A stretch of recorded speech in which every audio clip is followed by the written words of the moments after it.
Hello, everyone. It's Yogi here. I hope you're well. Happy Saturday. Yes. So today we're here together for a special stream.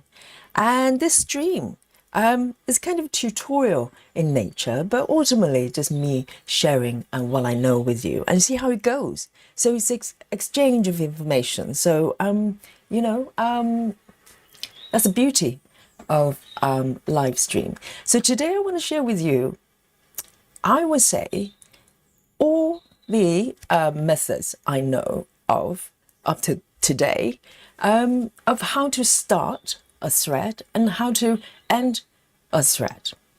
Okay, so I'm focusing on, or we are focusing on today, on how to manage starting and ending from the front.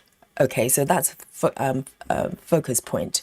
And there may be methods that requires flipping over the work, etc. So we're leaving them out for today. We're focusing on how to manage from the front. Okay, so I placed a piece of fabric here, and because my desk is slightly reflective, so it's just easier for the eyes. Okay, and so it's just a background color, and but before the demonstration, I also want to show you a couple of things that's been requested quite a lot, which is how to use this type of hoops, good old-fashioned, round hoops, and also get really good tension for my fabric, because I like my fabric really drum tight on my hoops. And so I just want to show you how I do it day to day. I know, it's a very, very basic things, but it's a quality of stitching. So if you're not able to get your fabric to the right tension, it's not, not really fun to stitch for me, definitely. I do not like soggy fabric, okay? And also, so the plan today is to show you how to load up to get my fabric on the hoop, but also to show you how to how I set up my desktop embroidery stand. And that has been asked quite a lot as well, because day to day I live stream with you, I stitch with you, and my stitching stand is very, very stable, very sturdy, and I want to show you how to set it, how to get a hoop on the stand, because it can be a little bit tricky if you've never used that kind of stand before. So this is the plan today, and everyone, welcome. And I see you in the chat, okay? I see you, all my favorite people here. And so later on, we're doing Amy Sao together, and I'll say hello one by one to you properly, but I can see you in the chat. I know who's here, okay? So wave back at you, and so welcome everyone, and I just want to get started, okay? And so how it's going to work is while I'm sort of explaining things, sometimes I'm not paying full attention to the chat, but from time to time I would. So if you have questions that you like me to address relating to what I'm talking about, then put a question mark. Okay, so my eyes go there first, so I know it's not sort of general chat, and that there's something, you have questions there. Okay, so let's get started. To start, I want to talk about the type of hoops that I use day to day. So you guys probably heard me talking a lot about this one, which is, let me just zoom in a little bit there. It's Nudge hoops. Okay, let me just turn it around so you can see the logo there. Zoom in a little bit more. Here we go. So you can see, so this is the brand name. So quite a lot of you are probably using their hoops already, and they're great. And also they come in double depth ones, which literally deeper, twice the depth. So those I really like as well. I use on a regular basis, and they come in different sort of sizes, and the screws are really, really sturdy. And this brings the sort of really important point for the hoops of my choice. I always use ones that you're able to use a screwdriver to do. Okay, so basic sort of items I need for the setup process will be my hoops. And this one is LBC. It's one of my favorite brands as well. I don't buy them that often anymore. I kind of tend to buy Nudge, but you can see it's got very sturdy screw. So that's the key point when it comes to choosing my hoops. So to set up the whole thing, I'll need my hoops, obviously, and also a couple of these hair clips. So that's very frequently. Let me just zoom out a little bit for you. Hang on, let me just come back here. Okay, so you can see a whole lot.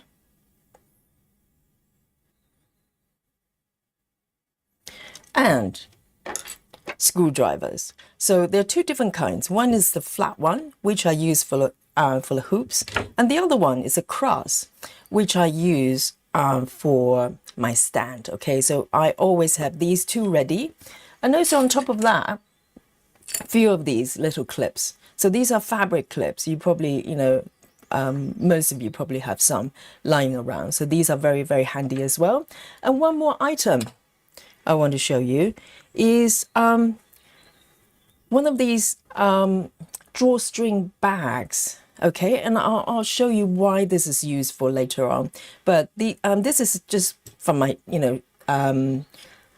maybe shoes. I think these are shoe bags from slippers or whatever you buy very frequently. They come with drawstring bags, and I just save them for my stitching setup here. So some of these will be very, very useful as well. So these are the basic things I just have lying around. Okay, so let's start.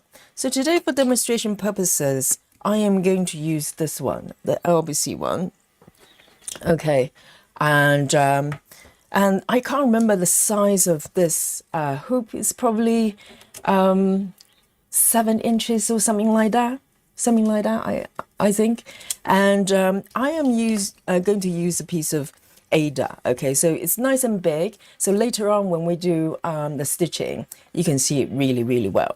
So I've got this piece of Ada here. So basic thing, okay, because stitchers using different kind of frames and hoops. A lot of, I have used Q-snaps for quite a while as well. But, having tried all sorts of things, I come back to the good old-fashioned hoops. And for good reasons, because they're quite reasonable, reasonably priced, but also they work. Okay, so I've got my the inner ring underneath, and I'm going to just lay this on top. And particularly for new stitchers, some of you might be coming back to stitching after a long time, or maybe brand new as well. So this is how I do it. Not be all and end all. This is just how I do my own setup. Okay, so loosen the screws a little bit to start with. And Scrib says, stitch in hand is faster. Yes, if you can, maybe you can just go bypass all the setups. So every stitcher is different. So this fabric is quite firm, so I want to press down. So I loosen the screws a little bit and keeping that on top. This will be a really good guide for the orientation of my fabric as well. So I use that as a guide. So I'm going to press it down. And to be honest, to get good tension is really just good old elbow grease. And let me just screw this a little bit because the Ada is quite stiff. And talking about stiff Ada, okay, I'm going to just screw it a little bit to start with. So I'm just taking my screwdriver here, just to set up, give it, just make sure it's able to grip the fabric to start with, because normally it's quite loose to start. And be careful with the fingers. Sometimes if the screwdriver kind of slips, it could hurt the fingers. So let me just do this. And then Hang on. And let me remove this fabric here, so it's probably easier. So this is what I do every day when I set up my fabric. Okay, so you just go around and adjust. So in the beginning, it's going to be quite loose, and you just adjust the screw there, where you're able to grip the fabric, but you're able to kind of tuck and pull from the edges. Can you see what I'm doing here? So I'm just pulling the fabric from the edges and start just tighten it a little bit. So you have to be patient. If you start to tighten really, really tight, the other end will probably slip off, and you're going to have to go back and forth. So you want to just be patient and tuck a little bit at a time. And as I'm trying to do here, so the other end, so it's looking much better already. Okay, and once you get it quite smooth, roughly like this, you can start to tighten the screw a little bit more. Really, it's just a little bit of patience, and you do need to spend a little bit of time to get to the right tension. And I do this every day, and it's worth it, because if I get the tension the way I like it, I really enjoy my stitching. Okay, so let me just keep going a little bit, and you just repeat the process of tucking and then screw a little bit tighter until you get the tension you want. And perfect tension for me is, of course, the fabric is nice and smooth. Okay, and also when you tuck it, it no longer moves, pretty much. Okay, so today I might not go as far as that, because we're doing very easygoing stitching with the demonstration. So, and also this fabric is kind of slightly on the stiff side, so it should hold in place. Okay, let me just tuck in a little bit more, as long as it's nice and smooth. Okay, and if you're doing something like more delicate fabric, obviously you want to be a little bit mindful. If you're doing linen, for instance, you want to pull. And another thing to be aware of is, as you pulling the fabric, you want to be aware of the alignment of the threads here. So Ada is very obvious, and even weave as well. So you don't want the fabric start to distort. So if the tension is not even, let's say if you pull the side too high on one side, you'll probably see the fabric start to distort a little bit. So that's something to be aware of. And that's why you want to do it bit by bit, rather than, try to pull it tight at once. So I'm pretty close. I just want the fabric to be nice and smooth as much as I can. Okay, so, and another trick with the screwing is that as I said, sometimes it slips, and I have hurt my fingers because of that. So another thing I do to protect my fingers is, when I'm doing the screwing, I actually wrap the fabric. There should be spare fabric on the edges, and just wrap it over and keep it stable. So if it ever slips, you have the fabric as a guard. So just, very nuanced things that only stitchers will know. So your fingers don't get hurt. Okay. And Lorena says, Yogi, do you actually take every project out of the hoop every day? No. I have a selection of hoops that kind of have fabric on my project on a regular basis, but I have more projects than my hoops. So occasionally I have to release certain projects in order to free up the hoops for other projects. And also sometimes I change the sizes for whatever reason, make it larger or smaller. So I don't do it just for the sake of it. I would do it when I have to. So I do have a project bag, like large bag with all my projects. They're kind of, being set up on the hoops. Okay, so this I'm pretty happy. Normally I'll probably go a little bit further, but this is a very stiff new piece of Ada. So I think this should do the trick. Okay, let me just wrap it over. I don't want to hurt my fingers live here on Yogi Stream.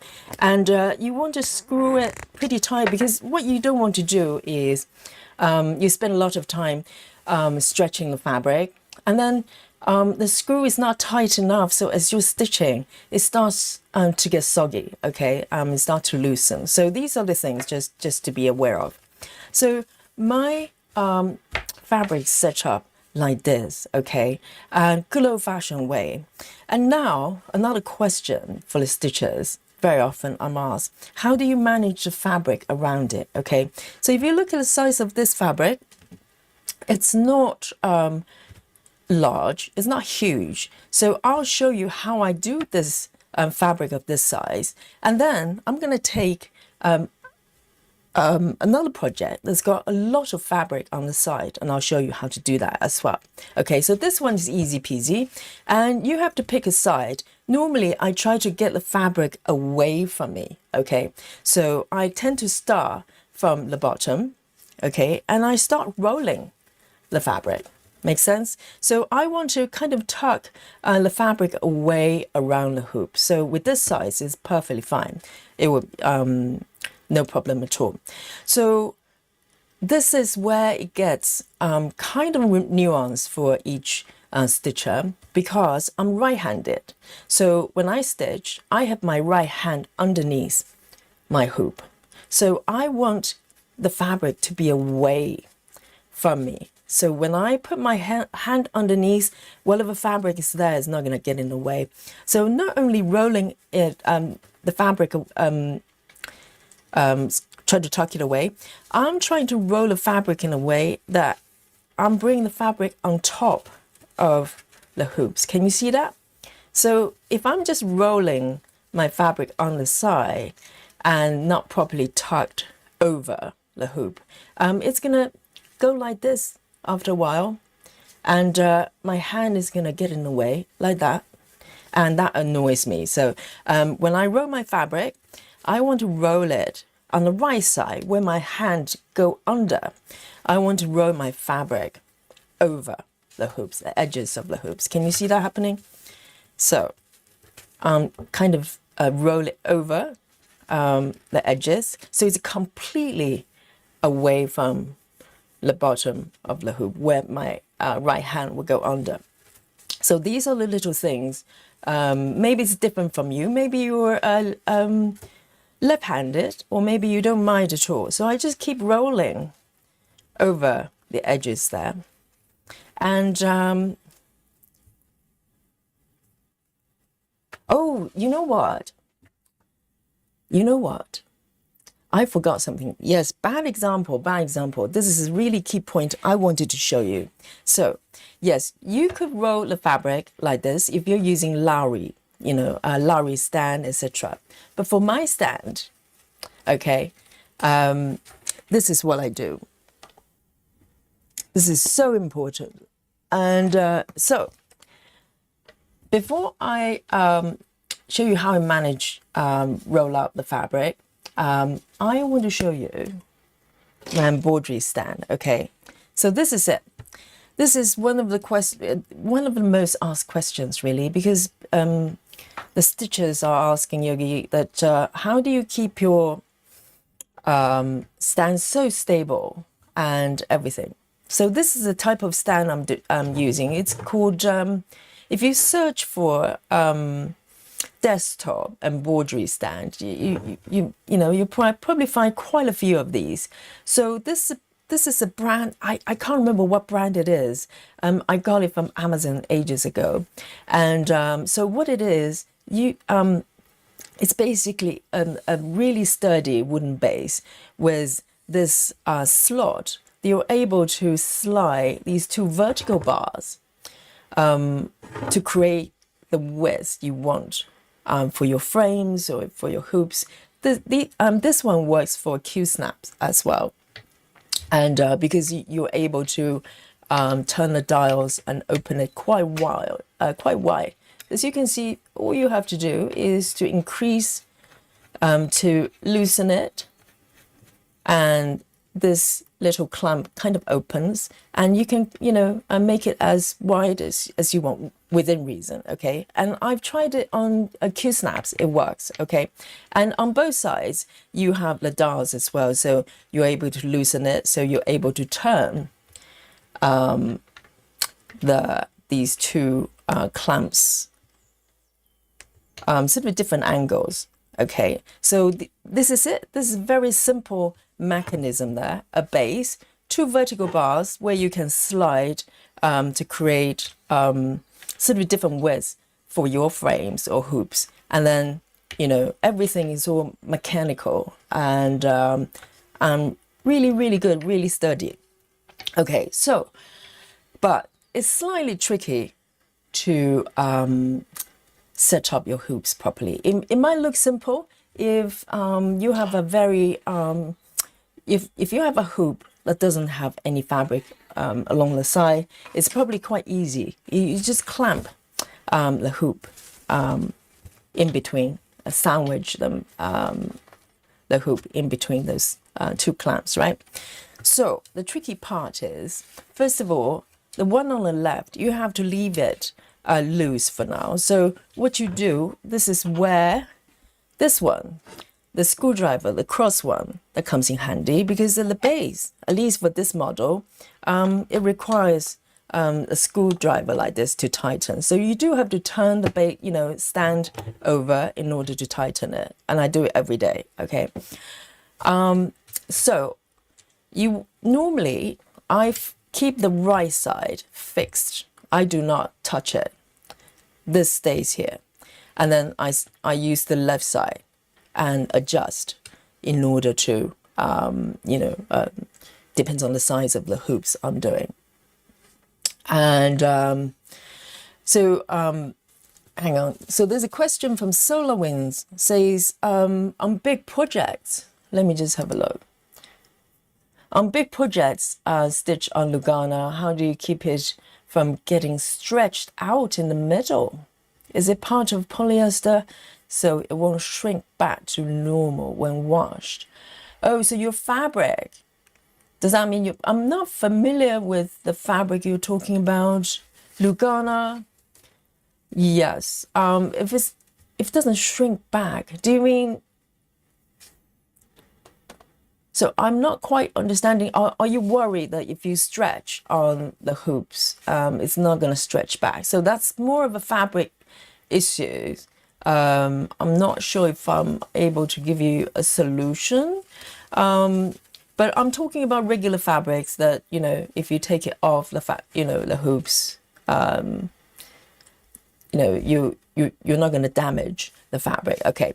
So maybe someone in the chat, is able to help Solar Wind, okay, if you're more familiar with the fabric type. So I'm going to show you. So this is the key, okay, and I can't believe I just start rolling the fabric and forgot this part. So when you set up your fabric on the hoops, naturally you want to start to tidy up the fabric, and you can do that if you're not using this type of stand, okay. If you're using Lowry, then yes, you start to manage, tidy up the fabric first. But with this stand, I learned it. It took me a while to actually realize what I was doing wrong, because initially I would try to do what I was just doing there. I tried to roll up my fabric, gather everything all clumped up and try to load it on the stand and realize it doesn't fit. And I have to undo everything in order to do that. So now I know that's a problem. So what I do now is, once I get my hoop fabric set up on my hoop, I leave it, everything dangling, okay, doesn't matter, and try to setting up the hoop on the stand. Okay, let me just tighten this bit a little bit, otherwise it's going to annoy me. So this is the key, okay? And I think a lot of stitchers struggling with this type of stand is probably around here. So first thing you want to do is just leave everything there, all the fabric around, and start positioning your hoop on the stand. And you can tighten it to about 90%. You want to leave a little bit of a space there because you probably want to, you know, adjust the orientation a little bit. So about 90% as long as it's stable.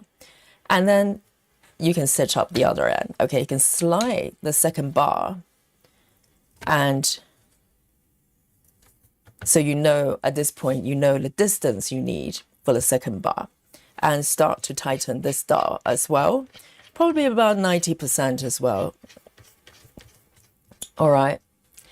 And once you're there, the next thing I do is to kind of turn it slightly towards me. I normally do stitch in a slight angle, depends on my sitting position. And I tend to sit quite close to my stand, and also I'm kind of looking down diagonally, okay?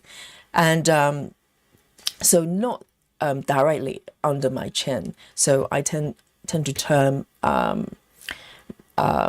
hoop kind of in an angle. And once you get the distance correct and roughly the angle you want, then you can turn over, okay? And use the screwdriver, step 2, to fix the second bar. So you might need to adjust this bar a little bit, just make sure it's not sort of, you know, slightly diagonal, and you just screw it like this, okay? Just tight enough that it doesn't slide around, that's it. Okay, nothing too over the top. And you're 90% there. The remaining 10% will be the fabric. Okay, so this is when you start tidying up the fabric here. So let me show you, let me slide it over a little bit. So I normally start from the bottom, and doing what I just explained, I will start to roll the fabric on the right side over the hoop. So it's completely, you know, away from my right hand.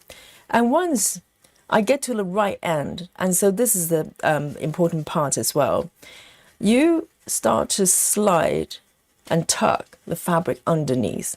If you first of all, you're probably going to have problems trying to keep the fabric above, right? So what you do is you start to tuck the fabric below, and then come up on the other end and start to roll over or somewhere there. It probably doesn't matter at this point because everything is away from me now. And just keep rolling over the top. And then take one of the hair clippers, and fix the right side. So I bring out my fabric on the right side, roll over the right end, and then clip, okay? And let me see if I can zoom out a little bit more. And then I'm going to do the same for the other end. So at the bottom, because my left hand is on top, so it doesn't matter if I have fabric underneath. So on this end, I actually want to keep it away from the top because my left hand is going to be here. So I kind of arrange in a way that flows with my position, my hand position. So this end, I'm going to roll it under the hoop, okay? And just keep rolling away. And then come out the other end from the top, doing the same thing. And once you get to the top bit, it doesn't matter. You can just roll it over, under, whichever, as long as it's stable. So with this piece, there isn't a lot of fabric, so it's not too bulky. It's perfectly fine. And then your choice here. Sometimes I take another clip and do that and fix the other end. And sometimes I gather, if I have enough fabric, I'll probably gather both and just use one clip. Okay, so it's completely up to you. And all I want to do is to keep the fabric away from me and keep the fabric, stay in place. And that's it. That's all I'm trying to do. And also another thing is this is not a permanent, situation, because once you take the hoop off the stand, most of the times I just release the clippers or the hair clippers. And next time when I need to set it up again, I'll do it again. It's tidier that way. So I'm not looking for a permanent position for the fabric. So in a way it's easier because you don't have to kind of work so hard trying to find a permanent kind of position for your fabric. It's just for that stitching session. And this is it. This is my my hoop and everything set up. And then from here you can tighten the dials a little bit more. Okay, and that's it. And nothing moves. Can you see that? Nothing moves. It's very, very stable. And so when I'm stitching, there's no wobbling, there's no bouncing, and everything's stable. And the reason I recommend this kind of stand, I have Lowry stand as well, and I use, very frequently, but I highly recommend this type of stand, and you can get it anywhere, and it's quite reasonably priced because it's absolutely stable. And also it forces me to sit up in a position that, because you have to prop it on a desk, on a table. By default, that's probably a lot better option than, sit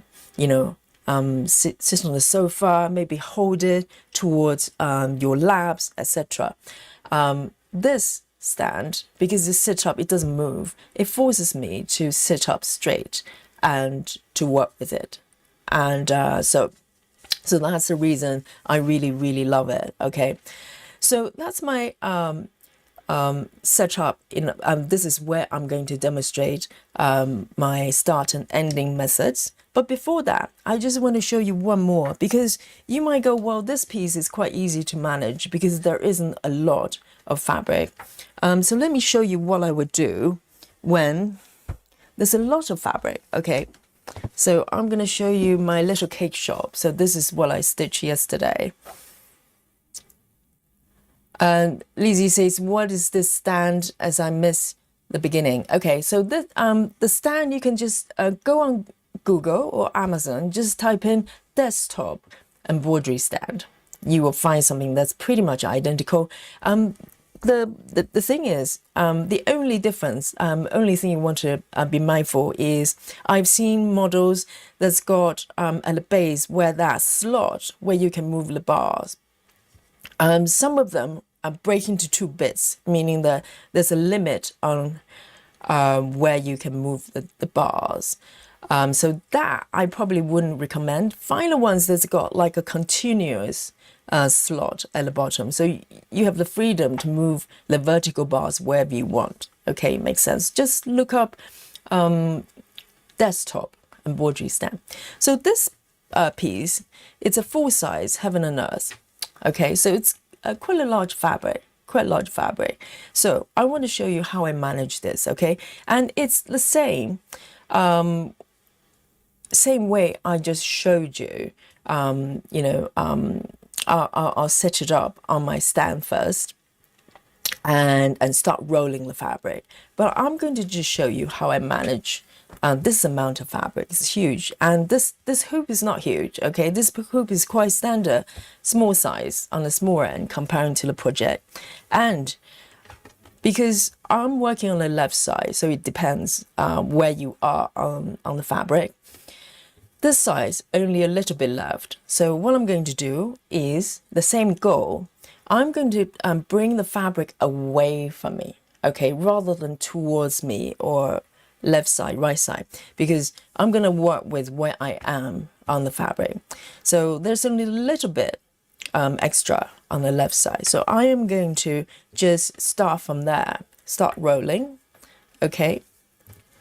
And this is, so imagine if this is already on my stand as well. And I probably do this process with Lowry as well. With Lowry, obviously, I tidy up the fabric first before I load it up on my Lowry. Okay, so I'm going to start from the left side and start rolling. So this is only a little bit here, so it doesn't matter. I can, rearrange the position of the fabric. But when it gets to the right side, again, I want to roll my fabric up over the hoop. And it might be different for you, might be the opposite. Okay, so you need to make the modification. So the fabric starts to build up. It's starting to get a little bit bulkier. And this is where I will slide under sort of right side of my stand and then keep rolling, okay? And because it's got so much on the top, okay, really, really thick roll of fabric. So what I do is I take one of the hair clippers, fix the position first so it doesn't go anywhere, okay? And I am going to take one of the drawstring bags that I showed you earlier on. It could be a pillowcase or whatever, but drawstring bag is perfect because you can just tighten the top, okay, quite easily. And so what I'm going to do is to gather all the fabric here and then place the bag over it to protect it. Okay, so I'm going to roll the left side as well, just a little bit, so I can gather everything towards the center. And it doesn't have to be super tidy because the goal really just to give it somewhere that you can protect the fabric in the meantime and then fix it. So what I'm going to do is just tuck whatever fabric there. You know, if you're doing super size, your fabric is going to be even bigger. And just place the drawstring bag on top and then pull it tight. That's it. Pull it tight. And then with the drawstring bag, for instance, you can just normally I just make a little nut here that you can undo very easily, just a little one. And in order to keep the bag attached to the fabric,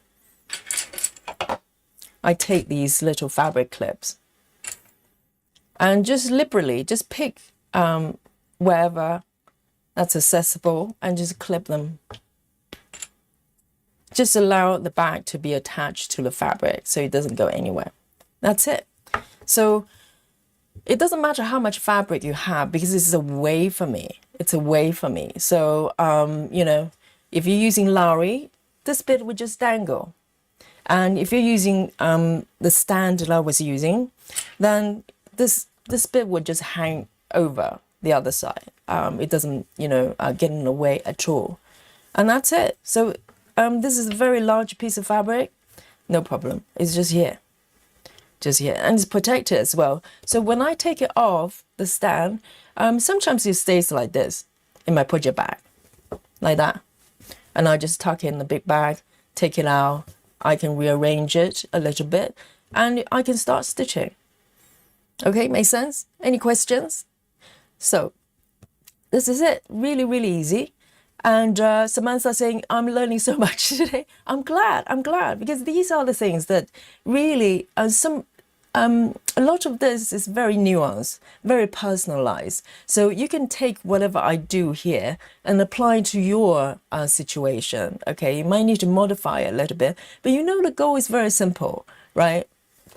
We're just trying to arrange in a way that that doesn't get in the way. Okay, so this is how I do my larger fabric. And now, if you don't have questions over the stands, then we can start our main course. Our main course is our starting and ending methods. Any questions? If you have questions regarding the stands now, then ask me now, okay, so I can address it. And put a question mark there so I know it's a question. All right.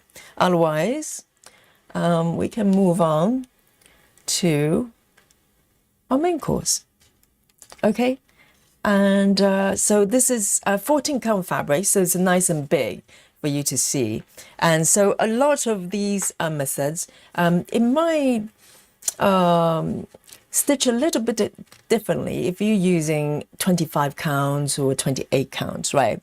And so just bear that in mind. But I want the stitches to be nice and big so you know what's happening.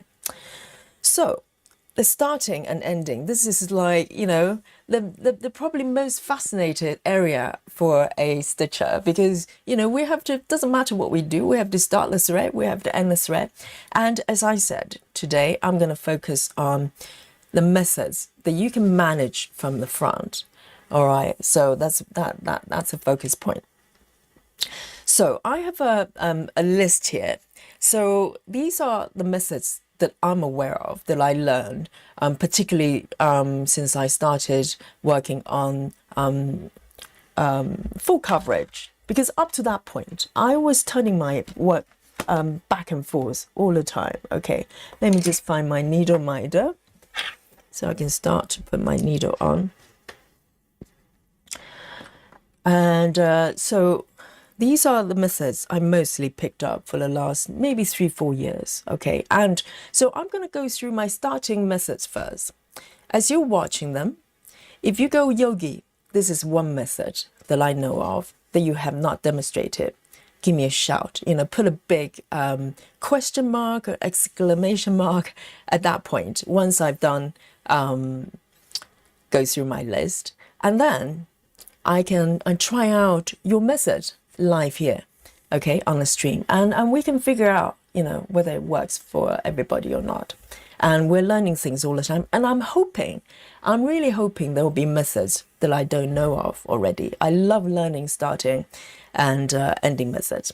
So I'm going to use maybe 310 and 666, or kind of alternate, so they're nice and clear on the fabric. Okay, so that's what I'm going to do. So the first starting method I'm going to show you is, let me just bring on my notebook here so I can kind of write it up for you. So the first method I'm going to show you is, you're probably very familiar with, is the loop method. Okay. So the loop method can be done with single strand or double strand. Okay, so single strand, double strand, loop applies to both of them. I'll show you both. Okay, they work slightly differently, but also this method can be done for full cross and also 10 stitch as well. Okay, so forgive my handwriting is terrible as it is, and I'm writing with my finger on my iPad here. So loop method works for full cross and tent, and also you can apply it for a single strand or double strand. All right, let's start. So I want to zoom in for you, nice and big here.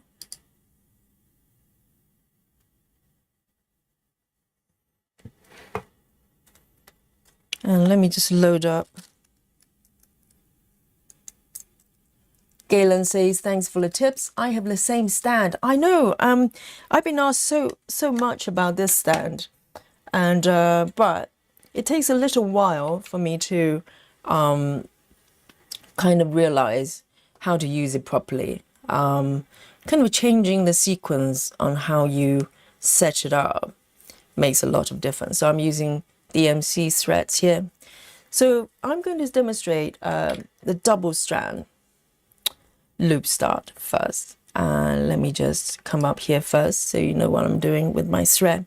So in order to do loop double strand, you need a slightly longer piece of thread, okay? And and you need to fold the thread in half. So we're creating the loop. I have to say this is probably one of my favorite methods whenever I can do it, okay? Double strand, the real loop. So I'm going to show you how to do it with single strand as well, but this is the loop start. So I fold my thread in half. This is a lot longer. And I create a fold over so one end basically creates a loop here, okay? And I am going to thread my needle from the other end where there are two strands split open, and I'm going to take my needle here and also show you how I thread my needle as well. It's probably one of the things. This is what I learned on YouTube as well. I can't remember who, so I can't give credit. So I take my two threads and just take my needle and wrap the threads over. Okay, so this is just a quick demo of how I thread my needles. You know, I stitch very slowly, but I thread relatively well. So I'm pretty proud of my threading skill there. So I wrap the thread over and pinch really hard. So this is the key. Pinch really hard. So you create that little bit picking out there between the fingers, and then you just place the eye of the needle over. Never demonstrate live, okay? See, it doesn't like me. Okay, let me do it again. I have to do it quickly, so it kind of works better. Yes, so I'm putting my threads over and then just pull the bits over, and that's it. So it takes about 3 seconds. So there are stitching methods where I have to switch colors quite frequently, like color flow or Gemma's method, and this method is really, really fast. Okay, so I've got a loop here. Okay, this is the key. I've got a loop at the base, and I'm going to zoom in here. Okay, I think we're max here. So this is where I am. Hopefully you can see it nice and clear. Let me see if I can zoom in a little bit more. Oh, yes, very, very good. So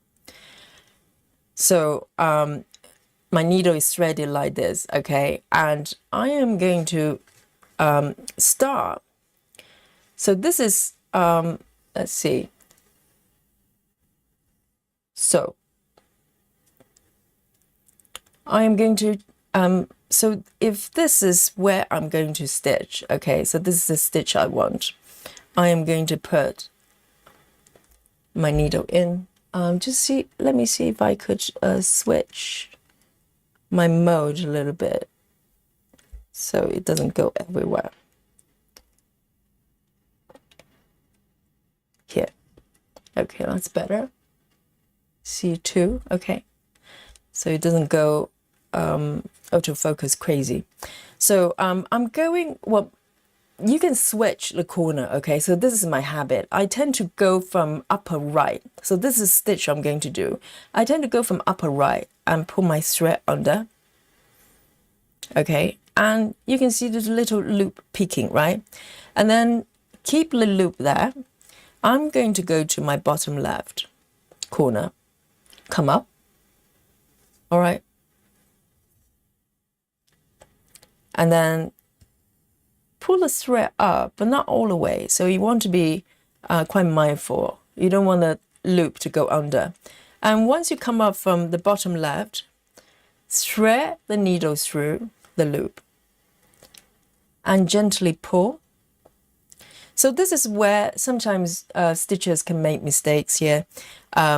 If you, I think for double strand, so if you pull the loop over the other end, you're going to end up with 4 strands. Can you see that? So this, if you do that, you're going to end up with 4 strands. You want to pull it the other end where your loop, the direction of your loop is. And see, you've got 2 strands here. Let me see if I can zoom in even more. And then insert a needle back down where the loop is it pull a loop down basically and give it a little tug. Can you see that? So now it's anchored. It doesn't go anywhere. It's completely secure, completely secure. And then if this was a 10 stitch, you can just leave it like that and keep going to the next stitch, whichever direction it is. It's completely secure. Or with a full cross, you come up bottom right and just stitch as usual, right? That's it. And you can keep going. Totally secure. This is my absolutely favorite way of doing it. But we're talking about pros and cons of every method. Okay, let me just do one more stitch here. Right? So we can just keep going as usual. So I'm going to show you how to start with loop, and I'll also show you how to end with loop as well. It's a little bit different, but let me just bring it up this end, okay, and just part my thread here. So we're talking about pros and cons of this every method. So this is beautiful. If you're doing 2 strand, you start with this method, easy peasy. And I'll say in terms of the security, well, the level of security it provides with this method, I'll say, how secure do you think this method is, chat?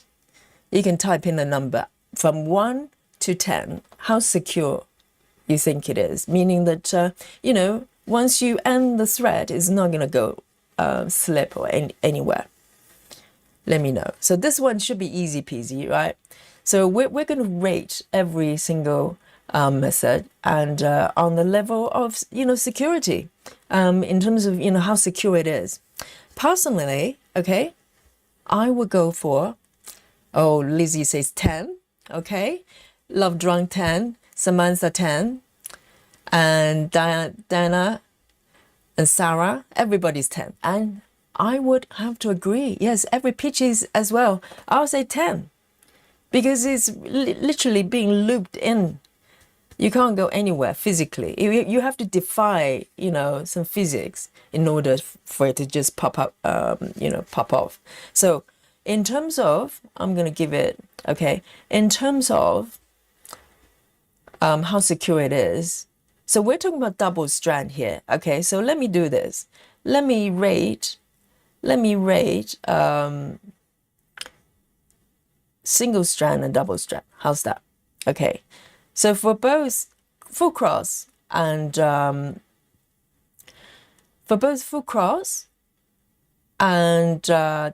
they're both 10, I think, no problem. So, but we want to rate against single strand and double strand. Okay, double strand, I would say 10 out of 10, right? Definitely 10 out of 10. No debate there. And so it's a dream stitch, isn't it? But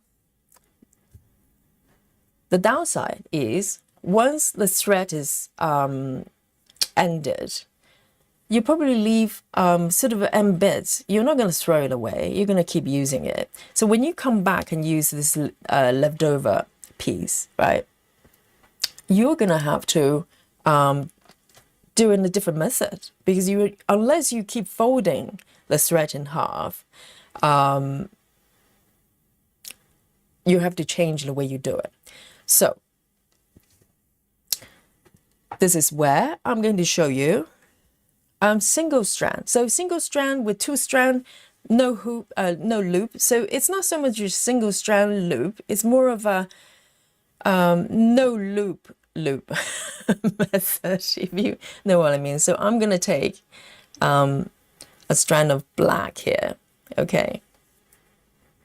And I'm going to show you how to do it either with single strand or double strand with no loop without folding over. So it's a slightly different way of doing it. Whoops.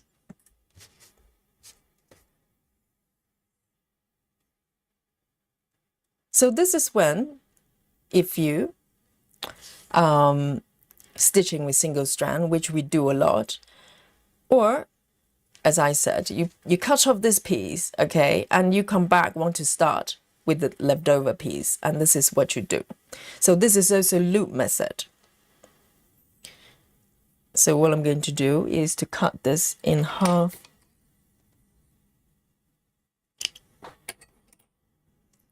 So now I have two pieces of strand, two pieces of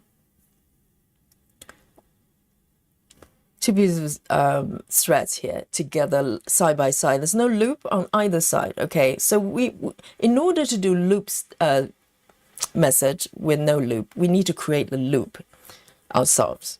So this is what we do. So let me thread. So I'm going to demonstrate with two strands so you can see better, but this is the same method if you're stitching with single strand, okay? So let me zoom in a little bit.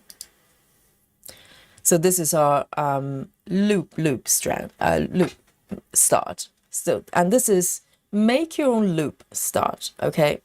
So I am going to come next to it. So normally what I do is to just, let's say if this is the stitch where I'm going to stitch, I'm going to just come away a little bit and leave a little tail. I know some stitches might do it differently. I like to move away a couple of stitches. And then I'm going to just put my needles down to the thread down and just leave a little tail there. So this is a method you will need to cut off the end bit in order to do this securely. And with make your own loop, DIY loop method, okay, I am going to come up from the bottom left. So this is my habit. So I somehow, when I make my own loops, I like to come up from the bottom as well. I think it's the same with the other one. Oops, I lost that. So let me just pull my my thread down, okay? And I'm going to come from the bottom left of my stitch, bottom left corner, and just leave a little tail there. And this is where we're going to create the loop ourselves. There's no loop, so I'm coming up from the bottom left. Let me just move this over a little bit to the center. I am going to come down again with my needle. So I've just come up, okay, from the bottom left. I'm going to put my needle through from the same corner, but not pulling all the way down. And this is where we're creating the loop ourselves. Can you see that happening? So we have a little loop here. And then I'm going to bring my needle from the upper right and not pulling too tight. Okay, so tension is the key here. So if you're too keen and start pulling, you're going to lose the loop. Okay, and then this time we're going to thread the needle through the loop right here and give it a little tug. So with this method, for me, it's a mixed success. With 14 counts, I can probably get away with it. But a lot of times when I do it on 25 counts, this knot kind of stays there, kind of slightly tricky. So even tension is important. So once you have your needle through the loop, again, if you pull it the other side, you're going to end up with 4 strands. Okay, we don't want to do that. When you pull the other side, you can always check, right? And then we're going to insert the needle down where the little knot is. And with some luck, I should be able to tuck it under. You see that? Yes.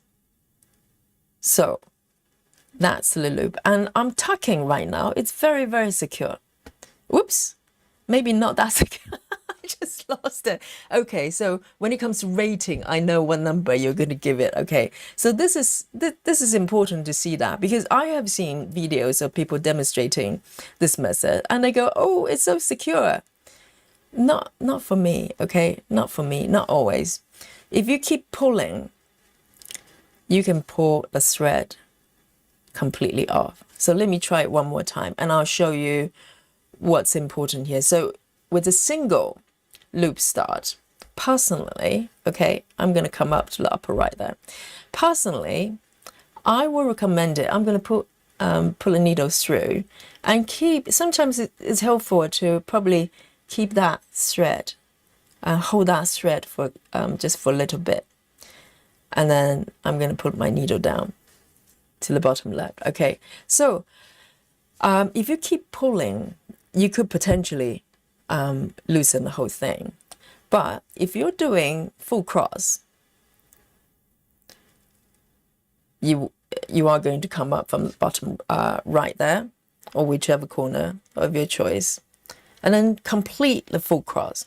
Once you complete the full cross, it's super secure. Super secure. Okay, so I would say I'll recommend DIY loop start for full cross. I personally probably wouldn't use it for 10 stitches, because unless you can secure this bit, you leave the tail there and then, you know, make a few more stitches to tuck it in. Okay, so the pro of this method, DIY method, DIY loop method, is that you can do loop start without the loop. But the downside is if you're stitching 10 stitches, it's not super secure. Okay, so what number would you rate this method? Right, so let me just thread this, pull this thread out as well. Let me just do a couple more stitches here, because once you're, you know, once you keep stitching, it's kind of secure. But if you're doing tent, it's a little bit questionable. Makes sense? So you have to make judgment call based on what you're doing. Lizzie says 4. I think for 10 stitches, Solar Wind says 9. Lynn says 4. Libonacci says 5. Yes. So personally, for a single strand or DIY, really DIY, doesn't matter what strand. So we've got 8, 8, 8. So this is probably gauge, you know, overall score for both, right? Because for 10 stitches you could make it work. You just need to make sure the tail bit get tucked in as well before you go all the way. So with this method, you do need to cut off the end bit, because otherwise it's just not secure as you're stitching. But once you do the full cross, it's fine. It's that process, you know. Nikki says too much work. Yes, that's a really good point as well. It's slightly labor intensive, because the real loop start, the loop is just there. With this DIY loop start, you do have to DIY your own loop. Okay, so that's the decision you have to make. Some people might just like it, you know, like the way they do it. But also, I would say another element is, I find when I do it with 2 strands, for instance, as I said, sometimes the little knot, you know, you thread through the hoop, the loop, and then you have that little knot. Sometimes it doesn't go down when I do smaller stitches, like for, you know, 22 upwards. Sometimes it gets stuck there and I end up with a little lump there. So it's not my favorite method, DIY. I love the natural DIY, the genuine DIY sort of loop, genuine DIY, genuine loop. The DIY loop makes feelings. Sometimes, you know, I don't mind doing it, but you know, pros and cons. Okay, and also you need to snip the end off as well. Okay, so that's the loop method. So oh yes, I need to give you a score as well. So for a single strand or DIY strand, DIY loop start, I would give it about I'll give it 7. I think it's workable, okay? Because even with tent, if you keep stitching, if you tuck the embed, you stitch over the embeds, you could make it work, but not always. So I'll give it a 7. I'll give it a 7 myself. Okay. And anything I haven't covered for loop start, let me know now. Otherwise, we're going to move on to the next method. Okay, so this is the loop situation here. Let me move over here for the other stitch. Okay, whoops.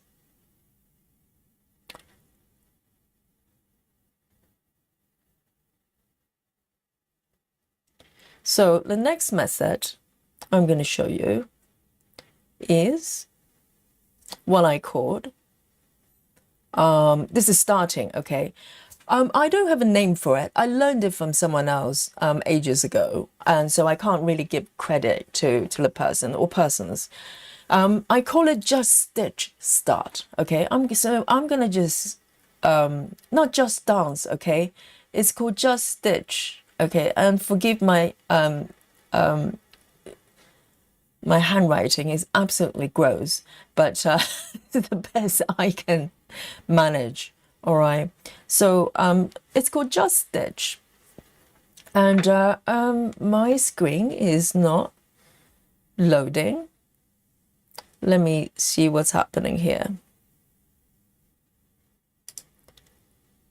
Okay, it's not moving, so I need to, let me just restart this. Okay. Oh yeah, it's done it. And then I started it. I know that the handwriting is just terrible, isn't it? It's shocking. I know. But I'm writing with my finger, okay, so it's my excuse. So you've got this over here. Let me see. So I call it just stitch because literally it kind of is just that. Okay, so let me show you what I mean. Just stitch. And this one applies to full cross. This one doesn't work for tent. Okay, so just full cross. And you can do it single or double. So it applies to single and also multiple stitches as well. All right, so Grace Houston says, Yogi, have you tried bringing your thread in the opposite hole so the thread goes over the loop? So if you're talking about loop method, if you bring the thread over the opposite, wouldn't you end up with 4 strands instead? Is that what you're saying? Have you tried bringing your thread in the opposite hole?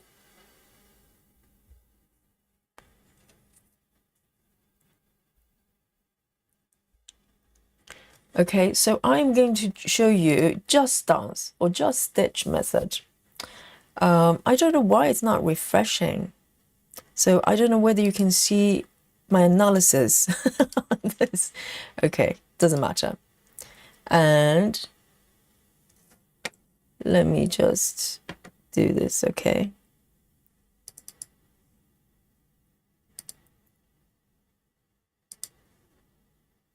Okay, got it. So it applies for full cross and also double stitch. So let's keep going. So with this one, it's really, really simple. It says on the tin, all right? It's really just stitch. So let me do this.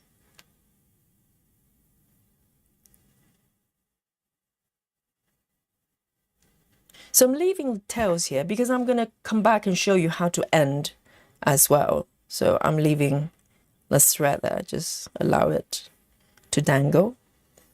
And I'm going to demonstrate this one with 2 strands. Okay, so you can see it nice and bold. So I would say this method, I'll break it up in kind of quote unquote beginner if you've never done this before, I'm going to show you how I do it now. And then I'm going to show you, once you get used to it, how you can kind of optimize the method. Let me just do the threading here. Here we go. So just stitch, literally, what I'm going to do is stitch across. That's it, okay? So what I normally do, when I first started, in order for me not to just go insane, because so my thread doesn't just slip under the fabric all the time, what I do is I move away a couple of stitches from the location I'm going to stitch. Okay, so I'm going to just insert my needle here and leave a little tail. It doesn't have to be very long, just, you know, to keep it secure. And I'm going to come over here and start my stitch. And, you know, sometimes I press, press down the tail there. So this is for, if you're just starting doing this method, the tension is kind of, you know, can be a little bit tricky. Okay, so let me zoom in a little bit for you. Okay, so I'm pressing down here, and then I am going to just do a cross, whichever side you come up with, because I normally start from the bottom left to upper right for the first leg. So I insert my thread on the upper right corner. So it creates, if you imagine at the back of my fabric, this thread goes diagonal down here. So when I stitch the rest of the stitches, it gets tucked in. Okay, so it doesn't kind of just at the edge.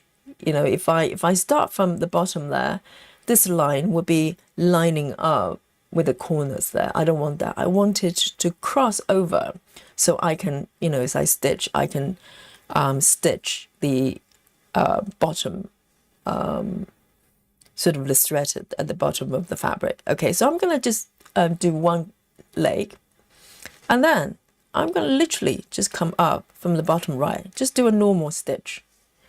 But you want to adjust the tension so this bit, you don't lose the little tail, okay?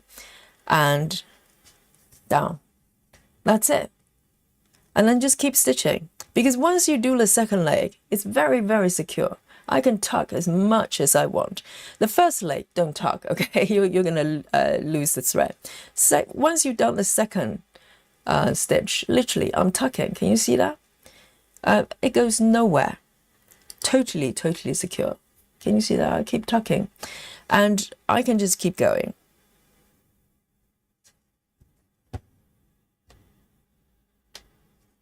Okay. And it doesn't go anywhere. It doesn't matter what fabric count I do this. This is my favorite, other than loop. If I do single strand, this is pretty much my go-to start. But I'm going to show you, once you get used to this method, how you can do it so you don't need to come back and snip this off, because just one extra step. It's not a big deal. You can just do that. Okay, so I am going to just remove this thread here, cut off. Okay, so 2 stitches there, no problem. But once you get used to it, okay, and you can go, well, how do I get away with not having to cut the tails? Because if you start and stop quite a lot, it does matter, you know, extra step. And so I'm going to show you. It took a little bit of practice, okay, and it's still, the thread still slips from time to time, but not too much. Again, I'm going to move a couple of stitches away, because I want to leave a tiny little tail there. So instead of leaving a lot over here, okay, in the beginning, I'll probably leave a slightly longer tail, and I'm going to get to the location I want to be to start my stitch. So once you get a little bit more confident, at this point, you can start pulling the thread down. Just ease it down a little bit. And normally I pull it to around here, still a little bit, right? I start to complete the first leg. And once I insert my needle to complete the first leg, I can keep pulling until there's just literally just tiny bit. You know it's still there, meaning that there's a thread underneath. The tail is running along here because we need it in order to tuck down to secure the stitch. And then I can pull down a little bit, not all the way, okay? And then I'm going to come up. This is so important because if at this point you start to pull all the way down, you're going to lose this bit very quickly. You come up from the bottom right, and then you can pull it a little bit, tuck it a little bit tighter. At this point, I can, tuck gently. This little bit still there, doesn't go anywhere. And this is the key. The first leg, you don't want to complete until you come up from the bottom right, the starting point of the second leg. So at this point, I can tuck gently, no problem. And then I can just complete the stitch. And at this point, it's totally secure. I can tuck as much as I want, even though essentially I'm just doing a full cross. And with this little tail, you can kind of leave it there, it doesn't matter. But normally what I do is to tease from the underside of the fabric and just tease it away. That's it. So at the back, you can imagine it's a tiny, tiny little tail dangling there. But now I can pull as much as I want. Doesn't go anywhere.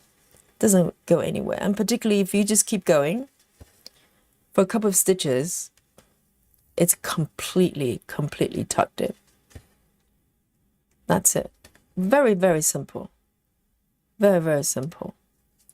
And as I said, in order to pull the end tail, just floating slightly above the surface, it takes a little bit of practice. You are going to get used to it. You'll be able to do it, but it just, need a little bit of patience. Okay? And I am going to come up here. Just part this thread here, ready for you. And I'll show you the end method as well. So any question?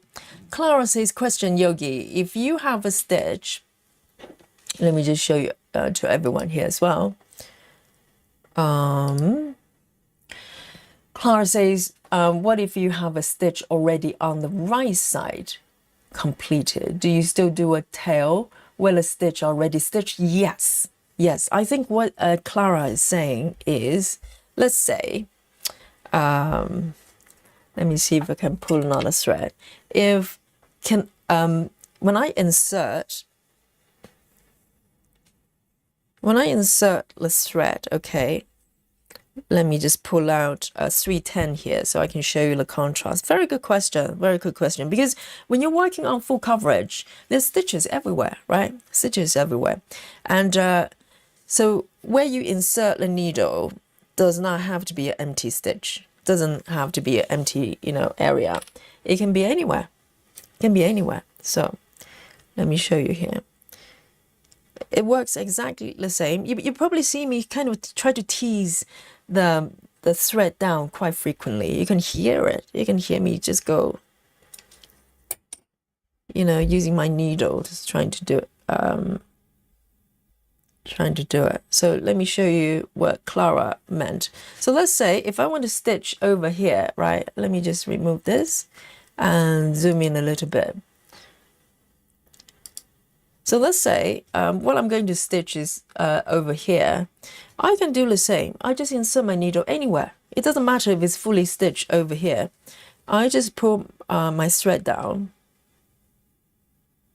and start stitching and apply exactly the same method. Complete the first leg, not pulling all the way through, and then just tease. Just keep tucking and pulling gently of the end tail, and then come up on the bottom right, and then complete the stitch, okay, and then tease that bit off. That's it. Done. Make sense, Clara? All right. Great question. So let me just come up here and cut it off. So this is what I called just stitch. So guys, what would you give it in terms of level of security that it provides? And also ease of stitch as well. You literally do not have to prepare anything, and you can stitch anywhere. So this is kind of my go-to method for single strand, and quite a lot of times double strand as well. If I can't do a real loop, I enjoy loop stars. So if I can do a loop, I do a loop with double strand. But otherwise, this is what I do, and you can do it with single strand, double strand. The only downside is you can't apply it to 10 stitches. Okay, you can't do it for 10 stitches. And for this one, guys, what rating would you give it in terms of how secure it is? I'm trying to recall whether there are occasions. So let's say 10, I use it. I have not had any problem. Yes, maybe rare, really rare occasions. I might have a couple of stitches popped off. Yes, I say 9 to 10 is quite fair. 9 to 10 is, you can give it a 9. Personally, I wouldn't say 10, because there are, possibility. It's possible it might pop off particularly if you just do one single strand, single stitch, and then for whatever reason, if you have another stitch, you come up from whichever side, this bottom left or something, you could push the end tail up. But it happens really, really rarely. So personally, I want to give it a 10, but I think to be fair, I'll give it a 9, okay? But I'm very happy with 9. Very happy with 9. So this is what I call just stitch method, okay?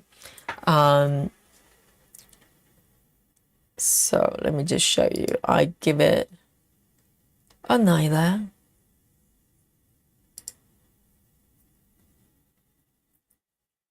Okay, so I think the iPad is having a little bit of a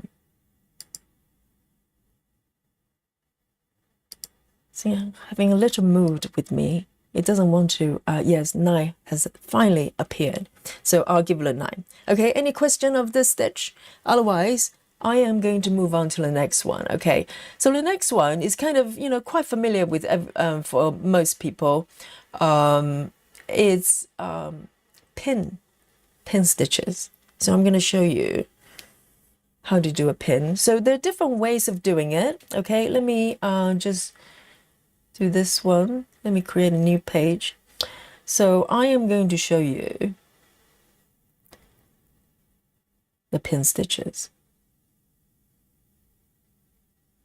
So this is quite a popular one. I think a lot of stitchers do it, but slightly different way. I've seen different ways of doing it.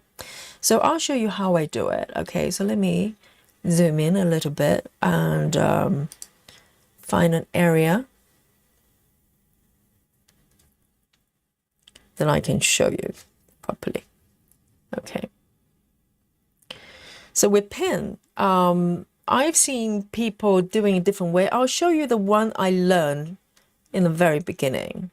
So essentially, with the pin is we want to create a little stitch in the middle of the stitch area. So this is Ada, so it's a very generous area. If you're stitching 25, 28, it gets trickier. 25 is still doable. 28 is also doable, but it gets a little bit messy. Okay, so it comes to the pros and cons of the method. But let me show you how it's done normally.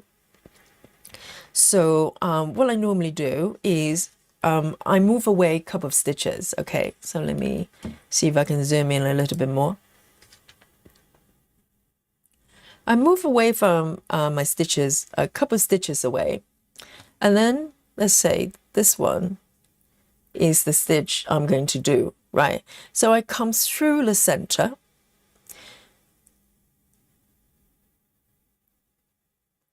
So yes, so you can see the threads there. They're horizontal threads and vertical as well. And with Ada, it's quite clear that you can see I'm coming through the middle right there. And then you just pull through and you leave a little tail as well. I would personally. And then I'm going to come down. So all you have to do, you don't have to go very far. To keep the pin very subtle, I would sometimes just go over one thread. If I'm stitching Ada, right, you can see the multiple threads. I literally just come over a little bit. You just want to catch the thread with the fabric. That's it. You don't have to, make a huge stitch because it's a pin. It's tiny, tiny. And it's helpful to press that down a little bit as you come down. Can you see that? That's your pin. And if you give it a tuck, maybe you can tuck it away, but it doesn't matter. You're going to stitch over it. Okay. So some people do a single pin.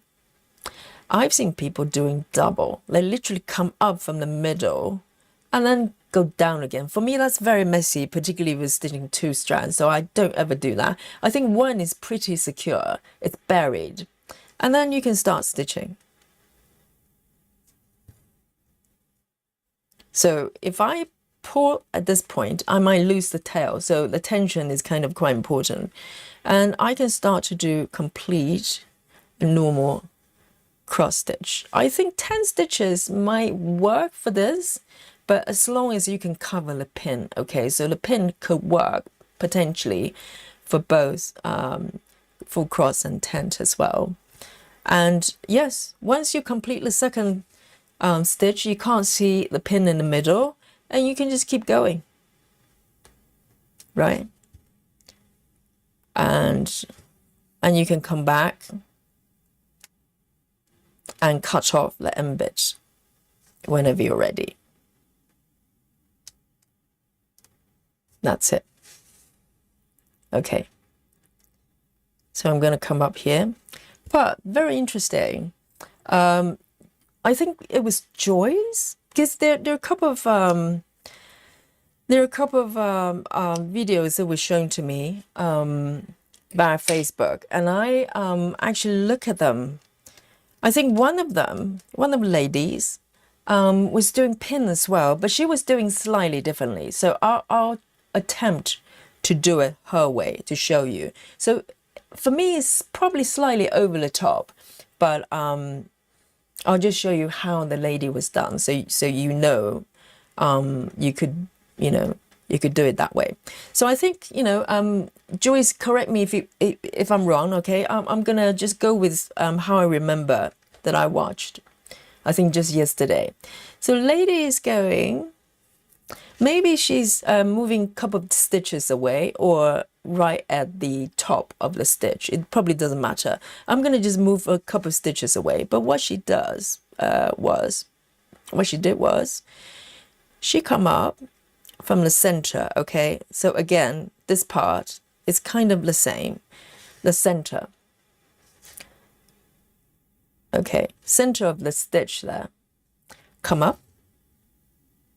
And I think what she did was, she first go over, I'm trying to remember, the upper right. Is that what she did, Joyce? Upper right, probably bottom left, doesn't matter. So it's kind of a quarter stitch. Can you see that happening diagonally? And then she goes back to the center one more time, come up, and complete the other quarter stitch to the bottom. Can you see that what's happening? So essentially, she's done 2 quarter stitches to complete the first leg. So it's very secure, I have to say, but it's a little bit more work. So you have to do 2 stitches in order to secure it, but it's very secure, I have to say. Okay, I'm tucking. And then she just come up and do the other leg. Make sense? Can you see what happened there? So 2 quarter stitches up and bottom diagonally to complete, to shape, to form the first stitch, and then just keep going that way. And I think you can probably end the stitches this way as well. Okay, so it's very secure, I have to say, but it's a little bit more work. And I'm trying to remember, did the lady, I think that's it, isn't it? And also, yes, very good point. Sola says, I've seen people do this on 25 counts. The thing is, the smaller the stitches, this method, the second way of doing it, is probably more tricky because you have less fabric to work with, right? So that's something to bear in mind. That's why there isn't a method to start or end that's perfect for everything. You have to make judgment calls on, depending on what fabric count you're working with, what fabric, working with. You probably need to change it up as you go, or maybe it's a tent or full cross, right? But it's quite secure. So pin in general, I would say, Diana says, I call that a diagonal pin stitch. Yes, it's kind of not a pin anymore. It's kind of two quarter stitches, right? But I see what you mean. It's kind of in a diagonal direction. But something to bear in mind, though, the reason pin stitches are not my favorite is starting is not so much a problem, but ending is. So we can talk a little bit more about that when we get to the ending. Okay, so any question with pin? And how secure would you rate it? Give it a go. So I think personally, so this one, okay, so pin can work for, I think, both cross and tent as well. So it works for both. And it works for single and double. So it's quite versatile, There are some drawbacks, if you're working on high fabric counts, it's like 25 counts upwards, sometimes with cross-stitching needles can be slightly tricky. So it's the only downside. But in terms of how secure this is, I think it's, quite secure. Solar Wind says, I think Teresa Little Stitcher's method of starting is a little risky for me, but she has a professional frame. So I think that's a video I saw. But I think she's coming up right at the corner of her stitch and then push it down or something. I think it's just unnecessary because, I personally like to leave a little tail. I don't mind it. Lynn says 6. Why is it 6? Personally, I'll probably give it, I'll say in terms of how secure it is, I'll probably give it a 10, to be honest. It's not my favorite method for other reasons, but as far as how secure it is, I'll probably give it 10.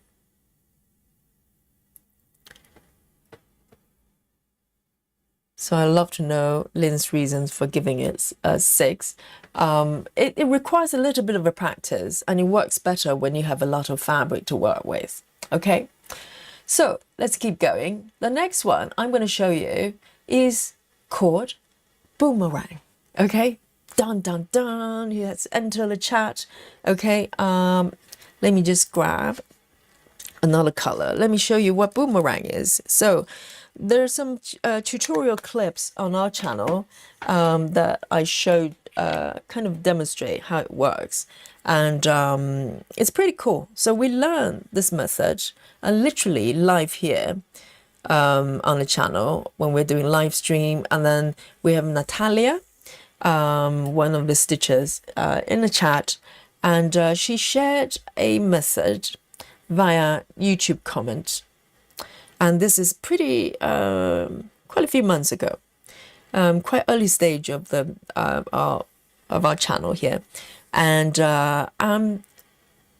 she tried to explain it through a comment, and I didn't understand it. So I basically brought it up live here on the chat and on the stream, and asking everybody, see if they, sort of, they can decipher the method. Okay, so this one is boomerang.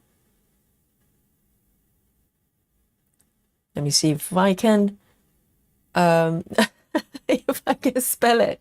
Okay, so Suzanne says, oh, so this is referring to pin stitches. Suzanne says, I use a sharp embroidery needle to pin stitch on higher fabric count and switch the needle on the last stitch. Ah, so you actually switch to a sharper needle to do the pin and then switch back when you're stitching. But that's a lot of work though. You know, that's not happening with me. So, right. So here, all right, so I'm going to show you how boomerang works. And so you can do it with single strand, double strand, doesn't matter. And it's applicable for for full cross or tent as well. Okay, so I'm going to show you how to do it.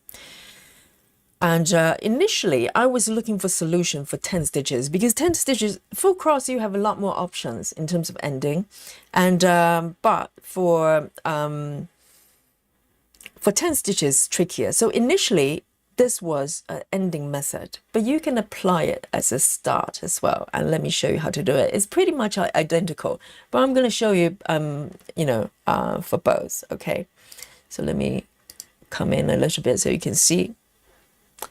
So boomerang, I haven't done it for a little while. I'll try to remember. So this was a great method for tent because of the direction of the stitches. Let me show you. So let me come away a couple of stitches from where I want to stitch, and then I'm going to come up from the bottom left. Okay, and leave a little tail. We need to leave a little tail, and then complete the first leg, or looks like you're going to complete the first leg. Okay, but I'm not pulling all the way down. I'm going to leave the loop. So different kind of loop. This one is open loop. Okay, so this is not DIY loop where the you're coming and going down from the same corner. I'm coming up from the left, bottom left. You could do it the opposite direction. Okay, I'm coming from the bottom left. I'm going down from the upper right, as if I'm trying to complete the first leg, but without pulling all the way through. And I'm going to leave the loop open there. And then I'm going to come up. So this was the part that I couldn't get my head around, because I imagine if I'm trying to do a 10 stitches, 10 stitch, and you're asking me to come up from bottom right. In my mind, it sounds like I'm going to do a full cross, doesn't it? So I'm going to come up from the bottom right there. If you're really efficient, you can literally pull the needle out and thread over, but I'm not going to do that. I'm going to show you one step at a time. I'm come up from the bottom right, and then I'm going to thread my needle through this big loop here. Can you see what's happening? Okay, I'm pulling through. And then give a little tug. It looks like a full cross. You might go, hey, Yogi, this is a 10 stitch you're trying to do. Don't worry. I'm going to bring my needle back to the bottom left corner. Can you see what's happening? So I'm bending. I'm creating this hook through the loop. And then I'm going to bring my needle down to where I came from. That's why it's a boomerang, because you're going around, you're going back down where you came from. And then give a little tug. And this is it. This is a boomerang. And you might go, well, that's a little bit sticking there. Yes. Yes. If you're doing 10 stitches, yes, you will have a little bit sticking out. But what I discovered was once you stitch up the entire area, you cannot see this bit sticking out at all. You cannot see it. Okay, and also as a starting method, if I'm doing full cross, so let me do 10 just for the sake of it. Okay, let me do 10, keep going for a couple of stitches, and you tell me if it's noticeable. And then I'm going to just cut off the end bit. Okay,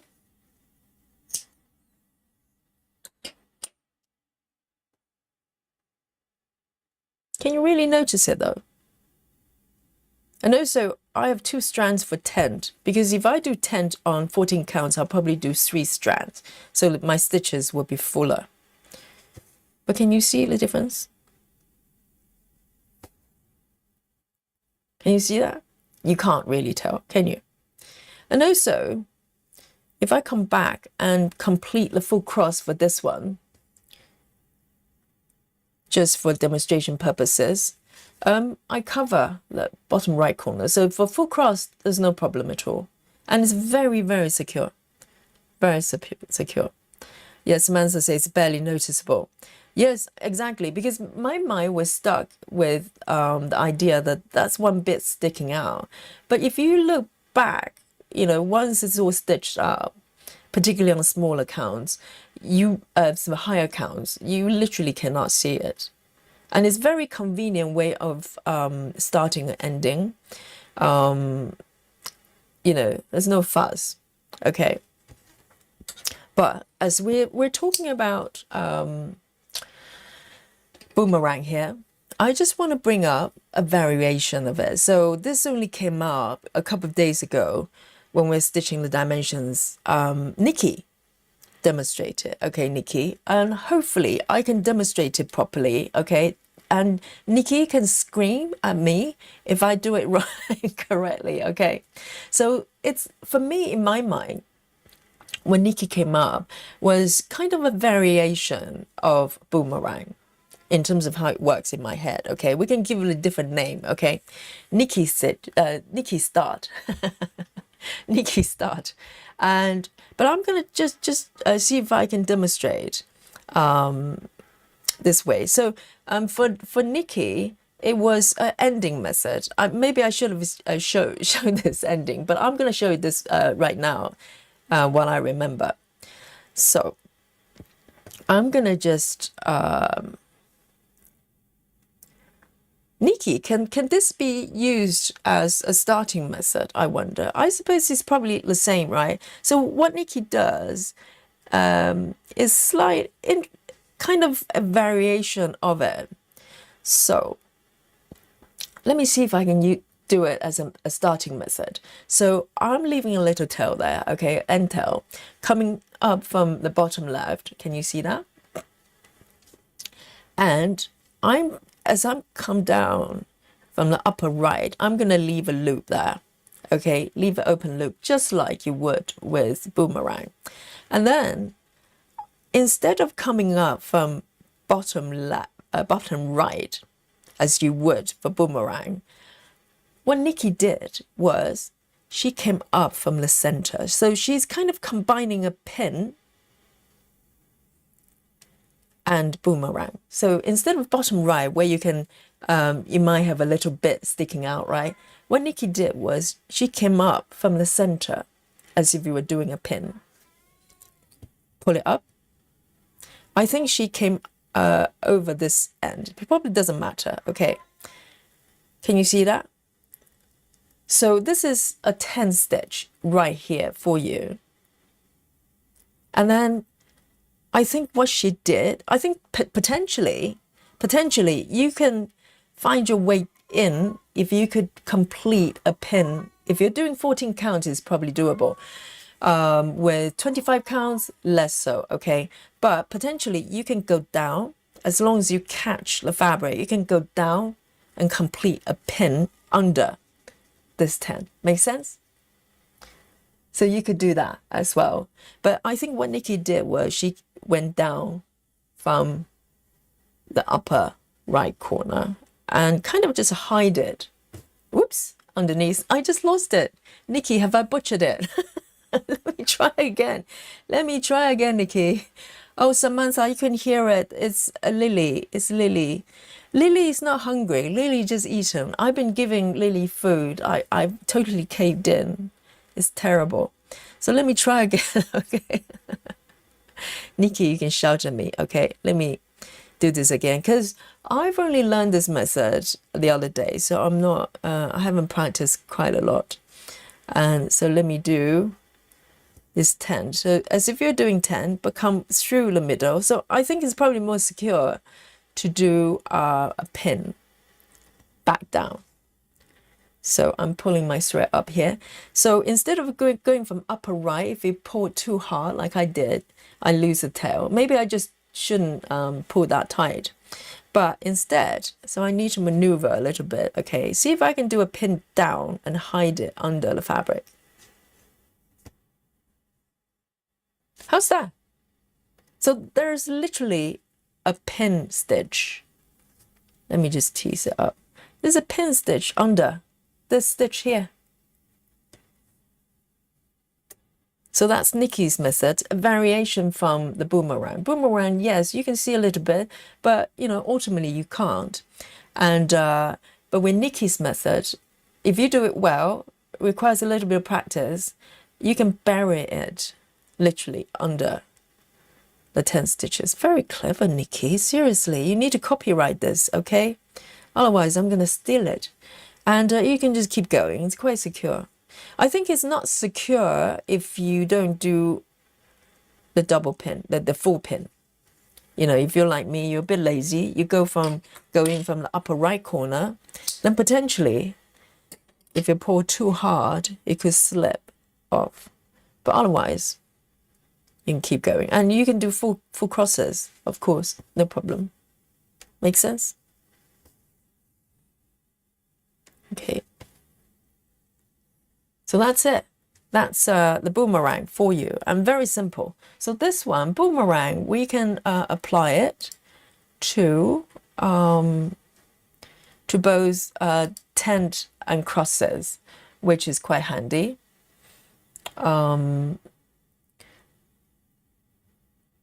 So both full cross and tent, all good. And it could be single strand, double strand, doesn't matter. So single strand and also double. So very versatile. With this one, Joy says, I suggest the name Buckle. Oh, Joy, she's a national treasure, isn't it? World treasure. Joy says, I suggest the name Buckle Up for this method. Because that's Nikki's surname, just in case you don't know, okay? Yes, buckle up, buckle up, buckle up. This is official. I don't care if Nikki doesn't like it. I like it. I think it's official. Yes, if you like buckle up, round of applause. We can overrule Nikki if she doesn't like it. Yes, that's brilliant. That's brilliant. Yes, and it's beautiful. It is really. Well done, Nikki. That's really good. I don't know when Nikki is doing the, cross training or whatever. And okay, Nikki, yes, good. Nikki approves. Nikki approves. So from now on, this method officially, it's called buckle up. Okay, this is boomerang. This is improved version. Buckle up. You see it right here on Yogi Stream. Beautiful. Right, and there's just one more starting method, and I don't know whether we can cover both. I'm sure. Let's just keep going until we go through all the methods, and we just, do LaSalle later on, okay? How's that? So just one more, okay? I'll try to see if I can speed up a little bit. You know me, slow with everything, nice and slow. So the next method I'm going to show you is quite simple. This one will not take very long to demonstrate at all, okay? So this one is called, I think it's called, I don't know the name actually. It's not thread ending, thread, weight start, okay? Let's go for that one. And you can correct me if it's not correct. is called waist start. So there is such a method called waist ending, right? Oh, my writing is atrocious. Waist start. So as the name suggests, okay, I'm going to take a 310. I love buckler. All right, so waist start, literally. So this is a lot of times with other type of embroidery, you will create like a knot, and it's called knot waist knot or something like that. It's very similar to that without the knot. Okay, so let me zoom in a little bit to show you, and it's very, very simple. It makes a lot of sense. So all it is, let's say if I'm aiming for this stitch over here from the bottom left, that's how I complete my first leg, bottom left to upper right. So I will position my stitches a little bit away. Let's say there's a whole row there that I'm stitching, and I'm going to go to the upper right of that row, slightly away, few stitches away, and then thread, insert my needle and leave a tail there. So just leave it there, okay? And then I'm going to come to the stitch I'm aiming for, this position. So you can tell from upper right to bottom left, it creates a diagonal tail underneath, okay? And I'm going to pull up my my thread here and start to complete the first leg. Okay, so I need to keep my tail there quite secure, so it probably helps to pin it down with the finger. And then I'm going to complete the stitch. So it's a little bit similar to my just stitch, but the difference is with waist start, you leave the tail there. So it will have something to, you have to think about your stitching method. So I've seen people leaving the tail above a block away, or to the right a block away, and then clear it up as you go. Like some of the guys doing royal rolls, they probably start and end very similar to this method.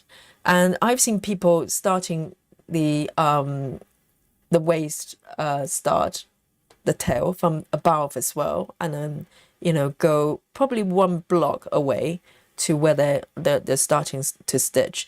But it makes sense to position, to line up where your stitches are going to go, because you want to tuck down this thread underneath as well. So if I keep stitching, literally I'm stitching this little tail underneath.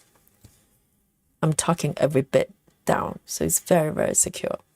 So the fundamental difference is you leave the tail there. So you might build up quite a few. You probably see people that have very furry bits sticking out.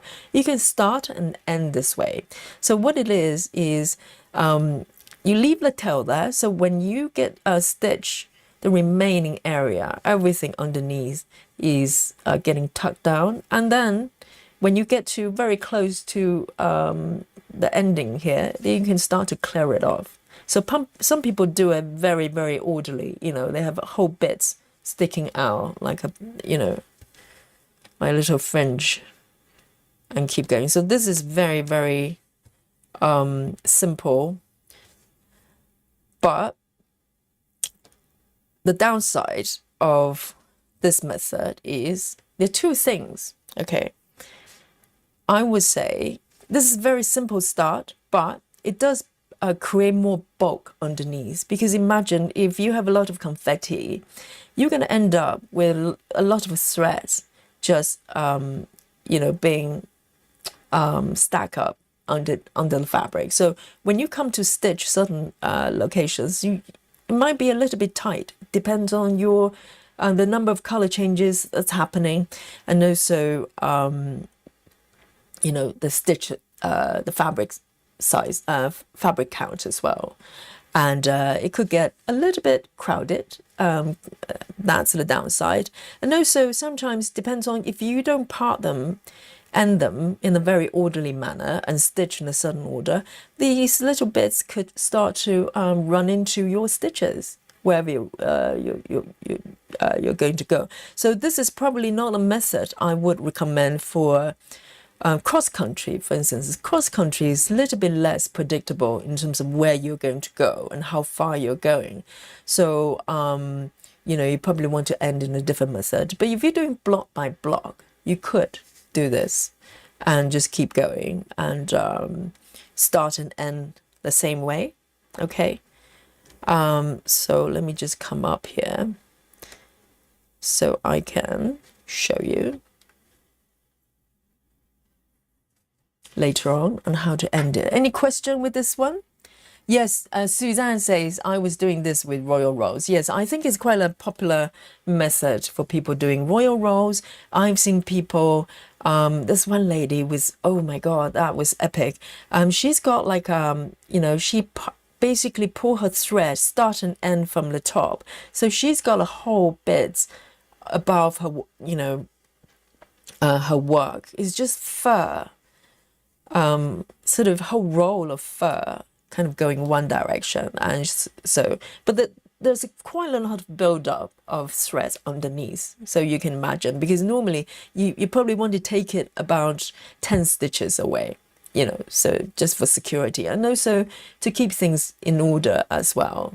So that's it. So that's the downside. But in terms of how safe it is, I say very, very safe. So waist start, I think the upside is, let me have a look. I think you can apply to full cross or tent, no problem. You can do it single stitch, double stitch, no problem. So it's very versatile. And also in terms of security, safety of the stitches, I would say, guys, what do you say? What do you think? I would say 10, right? It's fair, because you cannot get more secure than this when you have 10 stitches pinned down with other stitches. So I think 10 is pretty safe to say. The only consideration is obviously, like I said, do you want a lot of build up underneath? And also, are these little toes are going to be really annoying for you? Okay. And it depends on, what stitching method that you're doing. So you could do something like this as well. And I think I've covered all the starting methods that I know. Okay. So we can move on to ending. If you don't have questions, and we'll come back at the end. If there are methods that I'm not aware of, then we can raise that. Okay. So, but I wanted to just show you the ending method that I know as well. And yes, so we're talking about loop ending as well. So in the beginning, we were doing the loop start, right? So now we're going to the ending method. So again, we are doing the loop, but we're ending it with a loop. Okay, so if you saw the beginning, in the beginning, how I did the loop start, the ending is very similar. Ending is very similar. So with the ending, obviously, you're not going to have a real loop. So we're talking about DIY loop. Okay, so if you want to end with loop method, you can only do it with a DIY method. Okay, so let me just zoom in a little bit more. So this is where we started earlier on there. So I'm going to just take this thread, okay, and you can do it with single strand, double strand, doesn't matter, it works the same way. So I'm going to do the final stitch, and I'm going to end in loop for you. So this is one of the methods you do need to know you're about to end, because you need to prepare your stitches in order to do it. So it's not something very often I just, stitch and stitch and stitch and go, oh, I'm going to end here, with cross country, for instance. And very often that happens. So in that case, you probably need to undo the final stitch in order to apply this. Okay, let me just take a sip of my coffee.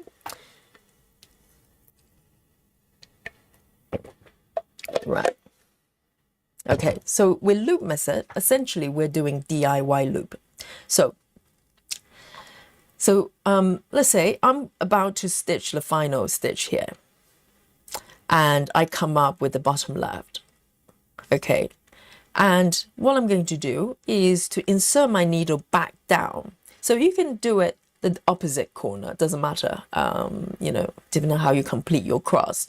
So you come up with the first corner and then go down in the same corner. So we create this little loop there, DIY loop, okay? And then I'm going to go to the opposite corner in order to complete the first leg. And this could be done with, I presume 10 stitches as well, but we can talk about, you know, how practical that is in a bit. So in terms of what you do, you come up from the upper right, and again, we're going to thread through this loop here that we created. And just pull. And again, beware which direction you go. If you go the other way, you're going to end up with 4 strands, okay? You want to come back down to where your loop comes from. And then push the needle down. And, you know, with some luck, that little knot should get tucked down. And that's secure at this point. So, sorry, guys. So this is what you do if you do 10 stitches, okay? If you do double, the first leg you complete normally.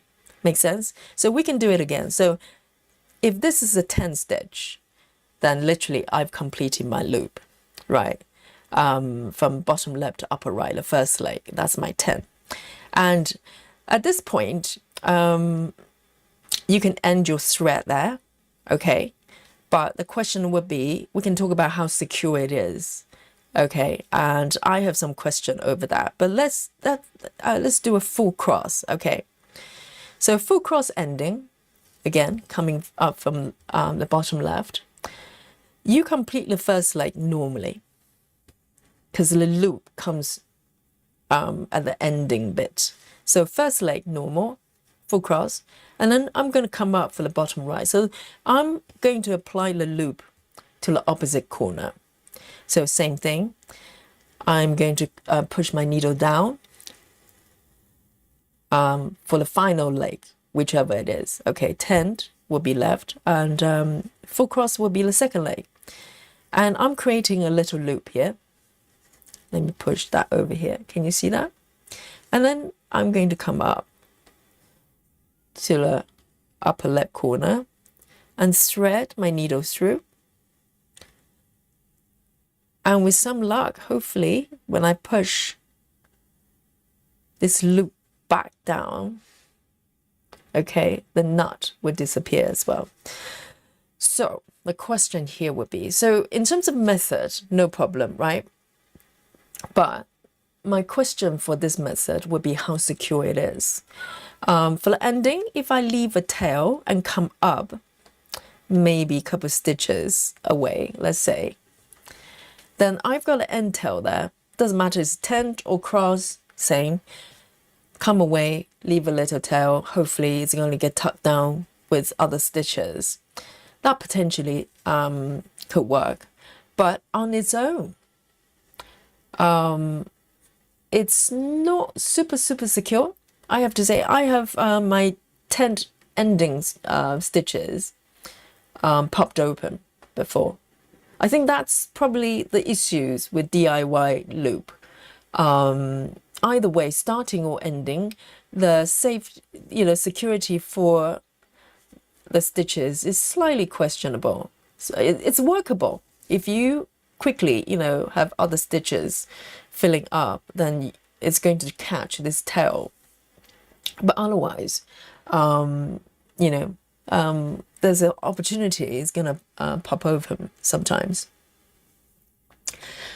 Suzanne says, I don't find it very secure, but today I saw a video from Needlebug that she showed doing a tiny pin stitch tuck. You mean at the end? Yes, I think if you combine a pin or something like that can make it secure, but on its own, I've seen the video, the lady claiming it's super secure, and I tried it myself, it's just not. Particularly with starting, if you keep pulling, you can literally undo the entire stitch quickly. So I think if you combine with some sort of pin, yes. So on its own, guys, what would you give it in terms of 1 to 10? If you have tried this method before, or if you've seen what I've done here and wondering. With loop ending, I would say, so you can apply to full cross and 10, so it's nice, okay? And you can do single stitch or double stitch. That's nice too. But in terms of how secure it is, Soloin says 6 for Samantha, right? And can't think of better names. 1.2. That's very thoughtful feedback. Is it the 0.2? I like to know how that was. Yes, very thoughtful. 1.2, and Laura says 3. I would say about 5 personally. I think it's doable, but you do have to be very mindful. So the question would be, when you're stitching, starting, ending with full coverage, whether it's labor intensive in order to be so mindful about your method that is not super secure. I'll say about 5. Say about 5. The other 5 is up, if you're lucky, then everything's tucked in. It really is really depending on what you're stitching, right? So generally, when I'm thinking about these methods, I'm thinking about full coverage. If you're doing sampler, definitely, I probably wouldn't recommend this kind of starting and ending, because you don't. The chances are the tails are not going to get tucked in properly unless you flip over and end the thread the other side. But then again, it defeats the purpose. Okay, so this loop, and I'm just looking at my handwriting. It's terrible, isn't it? Yes, there you go.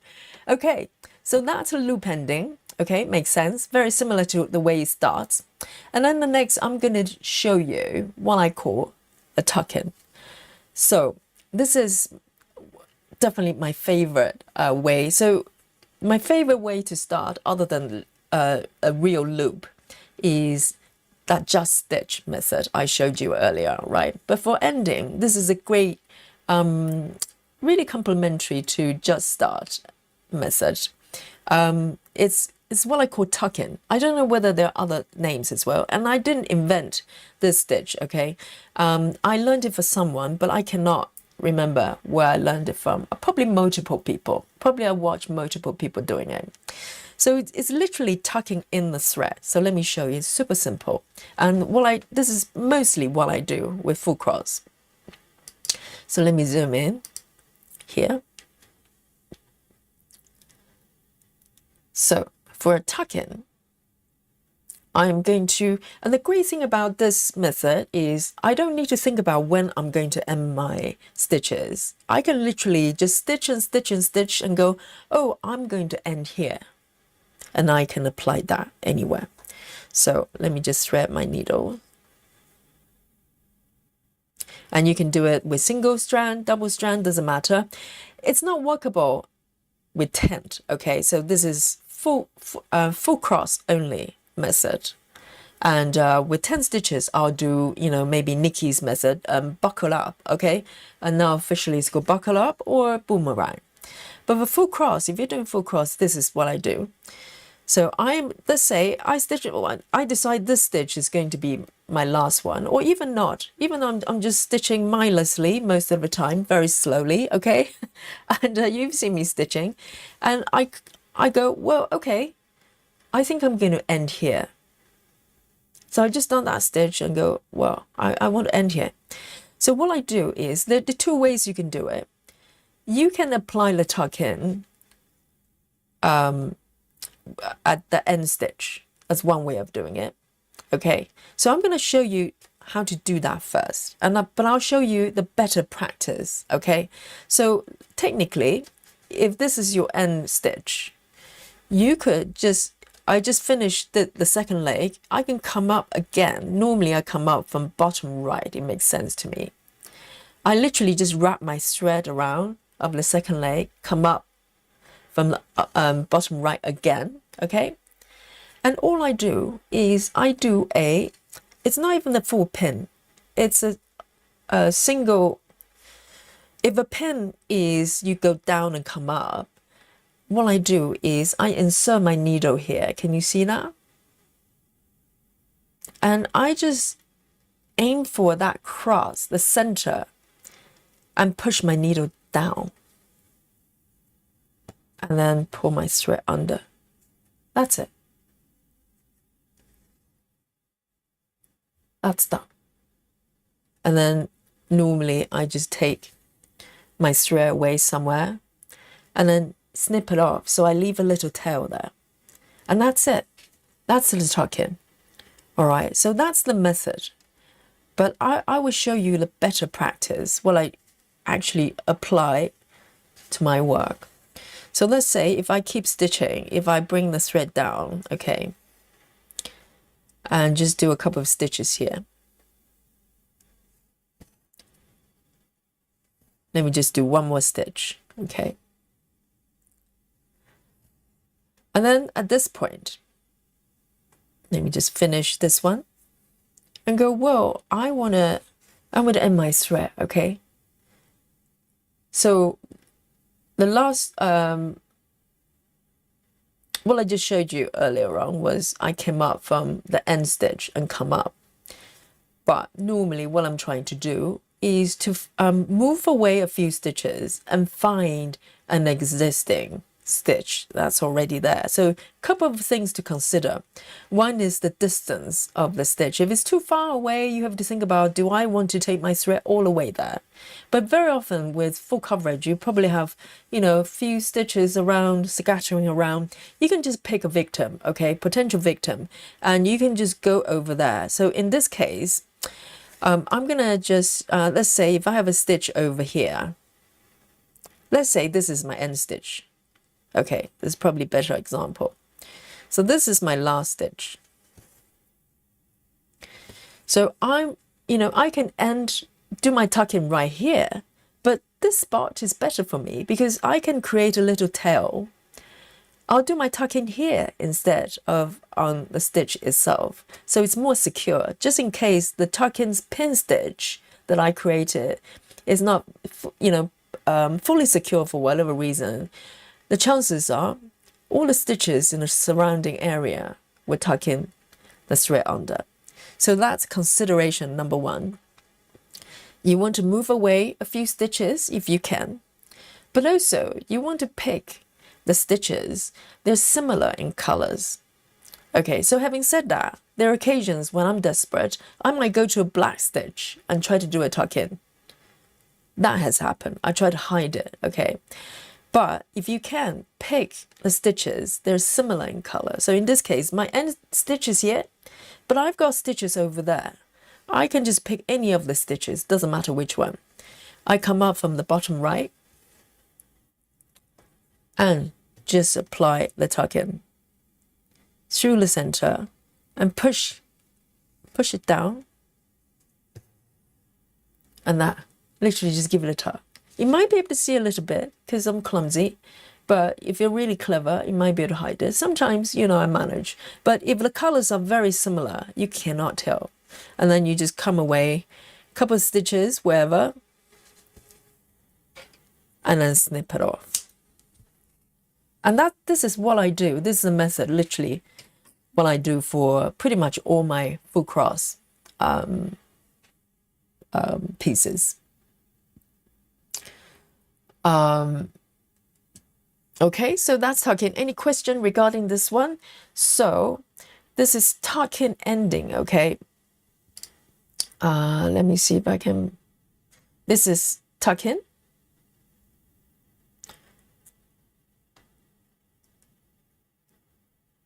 Whoops.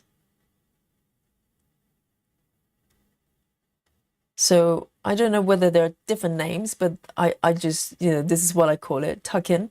And you can do it only for full cross. Okay, so this method only works for full cross. And it doesn't matter single stitch or double stitch, doesn't matter. You can do either. And what number, how would you rate it in terms of how secure it is? So the downside, obviously, you can't apply it to 10 stitches. And also, you do need to move away a little bit, because if you rely on the stitch on its own, it's not super secure. But personally, having used it so much, so let's say it's 9, okay? That's very, very fair. Personally, have I got the stitches popped out before? Yes. Yes. Particularly if I do the tuck in within the last stitch itself, it could happen because there's no additional security measure. So if it pops out, it pops out, right? Laura says 10. I do it on 10 too, but also don't pull away. Oh, really? So, yes, that's true. Yes, I forgot about that, Laura. We tried that the other day, didn't we?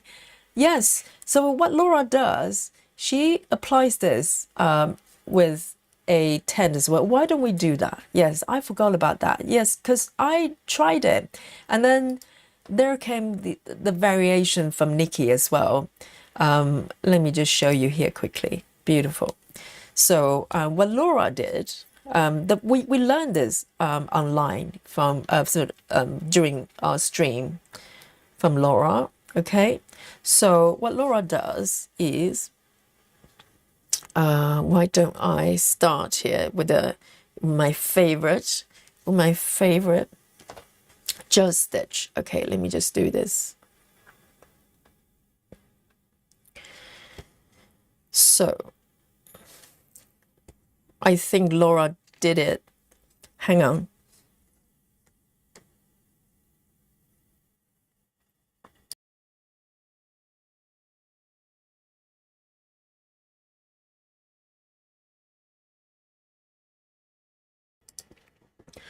Let me have a sip of my coffee here.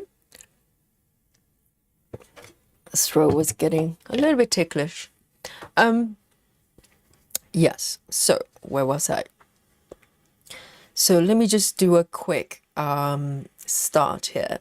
So what Laura demonstrated was actually with 10 stitches as well. So let's do it this way. So let me do a couple of 10s here. 10 stitches.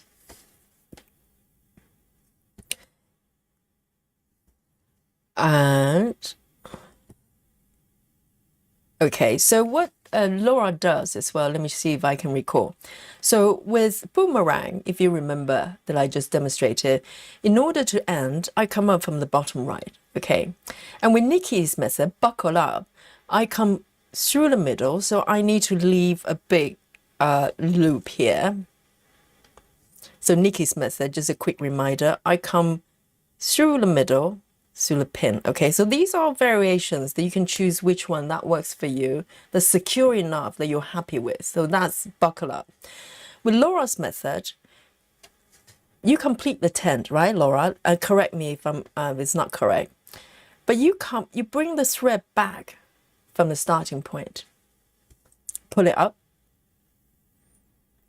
And then, is it a pin, Laura? Is it a pin, or do you...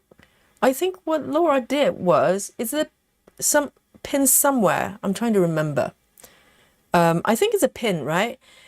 Laura applied the pin back down instead. It's kind of a variation of Nikki's version as well. I think it's somewhere there. Through the middle, or somewhere you can catch the fabric, pull it down. But you apply it from the bottom left. Somewhere there, is that okay? Did I do okay, Laura? I think it's a little bit. So we looked at the stitch close up, as you can see here, you can see a little bit of, bit sticking out, but not much, not much. It's totally acceptable. It's probably less visible than boomerang. Okay, I think boomerang, yes, I like both actually. Does that look okay, Laura? Yes, pin in the middle. Yes, so very similar. So with Nikki's method, you go pin up and then pin down. With Laura, you come up from the bottom left and pin through the center. And Joyce, we need a name for Laura's stitch, please. Because Joyce is our in charge of the naming department, okay? And then maybe come away and a couple of stitches and then snip off. Okay, so that's 10 as well. We're spoiled with choices, aren't we? Laura, thumbs up. Great. Yes. Well done, Yogi. Yes. Yes, I'm learning so much every day from you guys. And just tiny bit of variation can make a lot of difference. And also, it's very personal, isn't it? Because some people are happy with certain way of working, some not. You have so many options that you can apply under different situations. You have plenty of stitches for, starting, stopping, for full cross, for tent, etc. Okay, just let me look at my list here. So we cover, yes. Okay, so there are a couple of other ones that I want to show you. Okay, so now we've done the tuck-in, and it works with tent as well. So it's a form of tuck-in, absolutely. Yes, because it's going down once. Because if you go down and up or down, it's a pin, right? Tuck in is literally just pushing the needle down once, done. You can do that, with full cross. You can do that with tent now with following Laura's instruction there. Okay, so now I'm going to show you the next one. We're going to go back to our pin stitches. Okay, so earlier on you saw me doing pin. You can do diagonal pin, okay? A center pin, as in just come up through the center, back down, maybe for some stitches a couple of times, and that's your pin. Okay, so now pin ending as well. So I want to probably do it in the way that that I saw Gemma stitches. She does pin a lot of pin. I think this is pins ending is her pin go-to method. So now so pin finish literally is the same way that you do start, other than you don't have to lay down the initial tail to start. So let's say if I stitch up to this point and I decided, let me do just one more, okay, and I'm going to end my stitches with a pin. So in order to do pin ending, you cannot apply the stitches on its own on the last stitch. You need to move away, and you need to be mindful the surrounding stitches. So it has a lot to do with your stitching method. If you're surrounded with stitches already, pin might not work, because in order to apply the pin ending, you need a free space, the unstitched area. Okay, so with tuck in, you can just tuck in within a completed stitch. So, you could be in a fully completed, area. You do the final stitch, you can do a tuck in, finish there. But with pin ending, you need free space. Okay, you need to find the unstitched area. Normally, a few stitches away, it's up to you. And I think Gemma or most stitches would do, probably move away a few stitches like this. And you can find any direction, so it's up to you, okay? So I'm gonna, my end stitch is here, this black one. I'm gonna just move down a little bit. Not too far away, because I don't want to build up a lot of tail underneath. So within reason, okay? So the end tail is going to get caught up by other stitches, which makes it even more secure.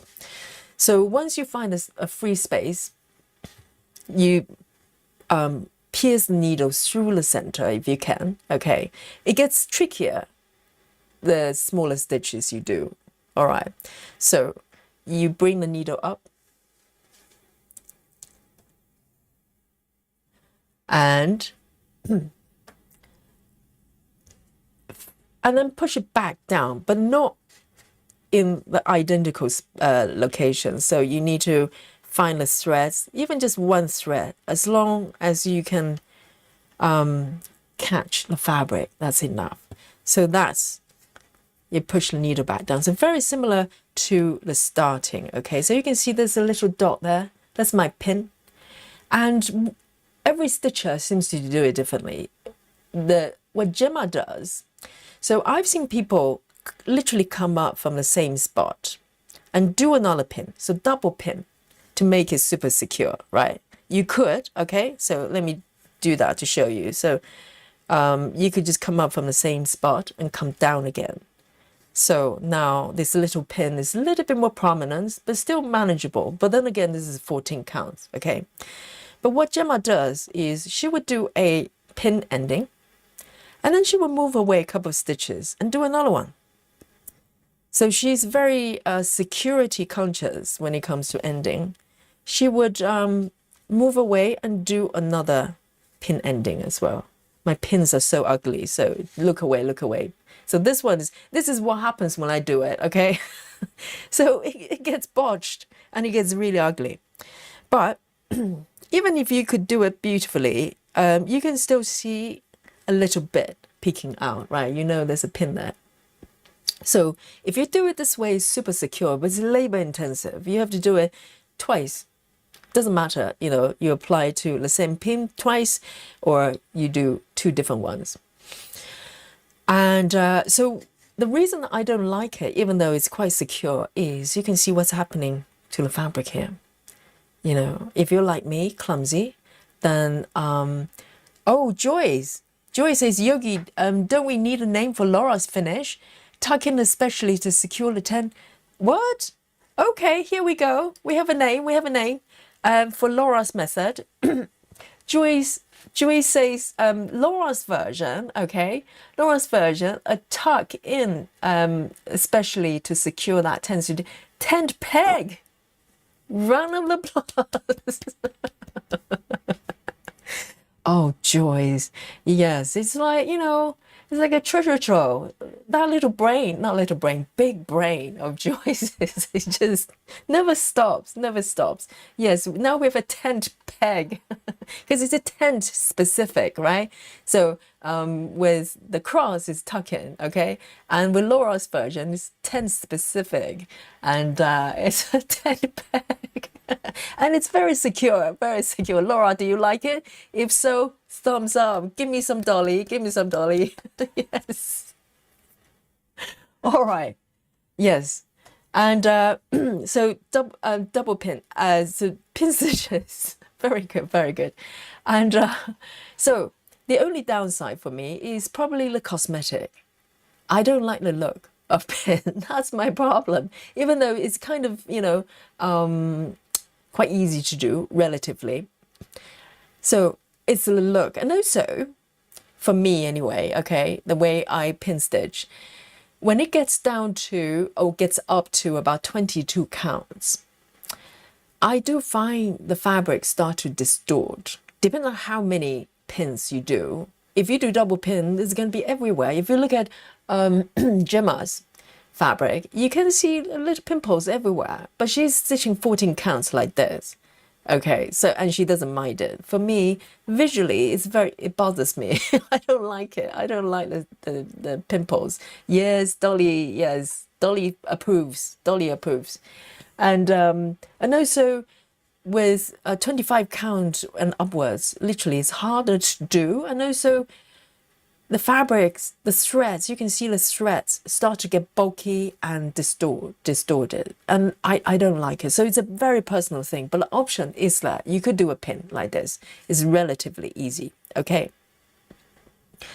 So I am going to just bring this back here because I am going to show you. So we've done the pin, right? There's another I'm bringing this dark black needle here because I want you to be able to see. Okay, so there's another method that you can do from the front. I have no name for it. Maybe some of you have names, okay? But it's kind of brought to my attention. I have seen this done before. It's not my favorite personally because I find it very clumsy, and also maybe the thread's going to show through. But give me a sec here.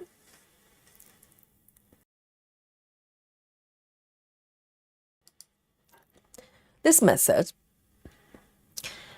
is basically once you finish, you're about to end, you take the thread from, personally, I'll do it from bottom right corner, okay? And what you do is you literally push your needle through the stitches you've got already, and then thread, then push the needle through the stitches from the surface. Can you see what's happening there? I am going to just thread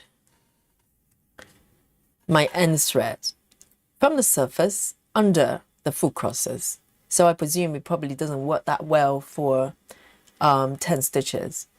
And you can push through, if you have more stitches, you can probably push, you know, I've seen people pushing through probably 3 or 4. And that's your ending.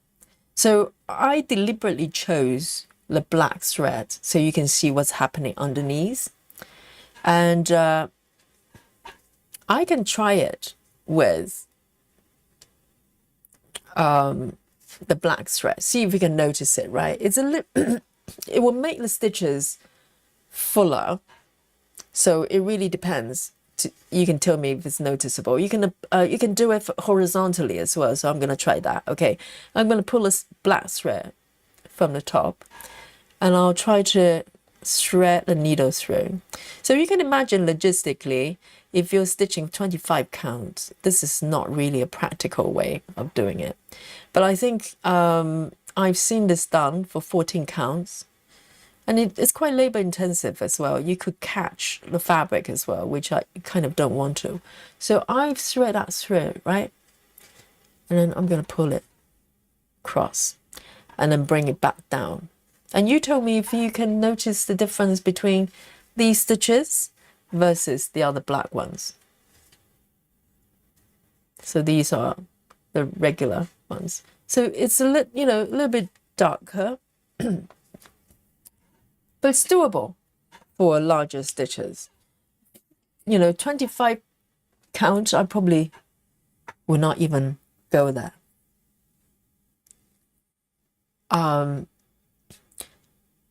Serena says, tuck in on 25 is not easy on DMC fabric. Really? But that's all I do, Serena.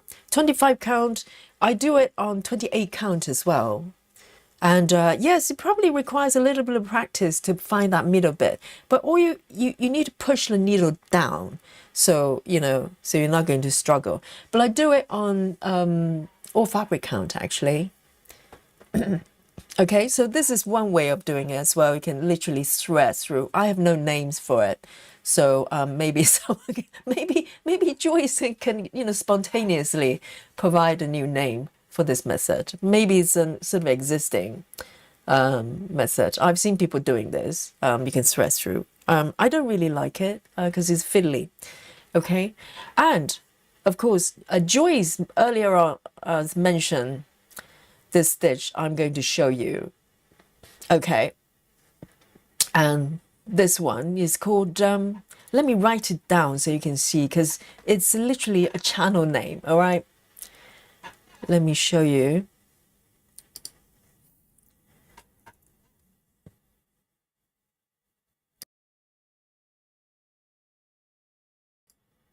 So this method is called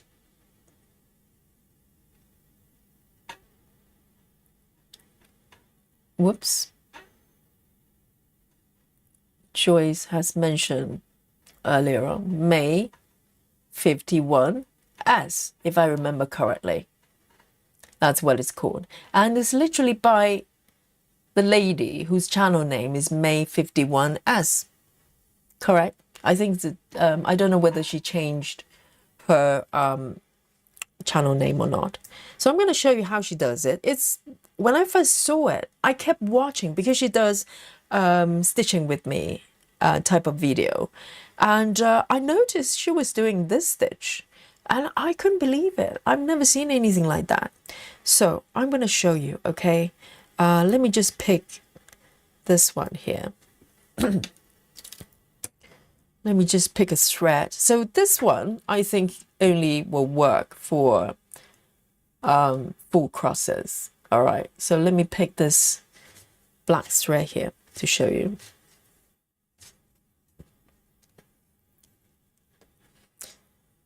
So May 51, she's the only person that I know have stitched end threads this way. So watch this.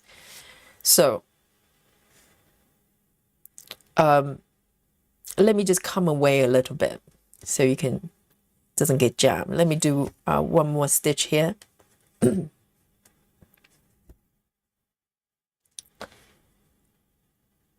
then you go, well, I'm going to end here, okay? So I'm going to come up from bottom left.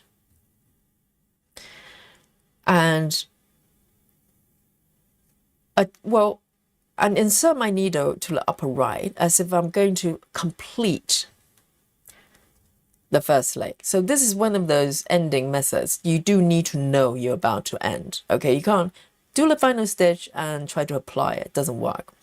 So knowing this is going to be my final stitch, I put my my needle down to the upper right as if I'm going to complete my first leg.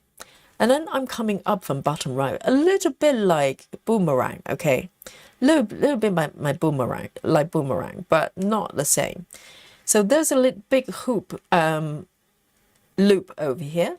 I'm coming up from bottom right, pull up without pulling all the way, and then thread my needle through. Joyce, you let me know if I've done it correctly. This is how I remember. And pull it through. So boomerang, if you're doing boomerang, you're going to push the needle back down here, okay? And that's mostly working for 10 stitches. But what May 51 as did was she literally just complete her second leg like this. Can you see what's happening? So the first leg, the second leg normally goes on top. But when she's ending like this, she tucked the second leg under the first leg and then just finish. And to be honest, as far as I know, maybe let me know if you've seen Shinna doing differently. Literally, she would just come away a couple of stitches and that's it.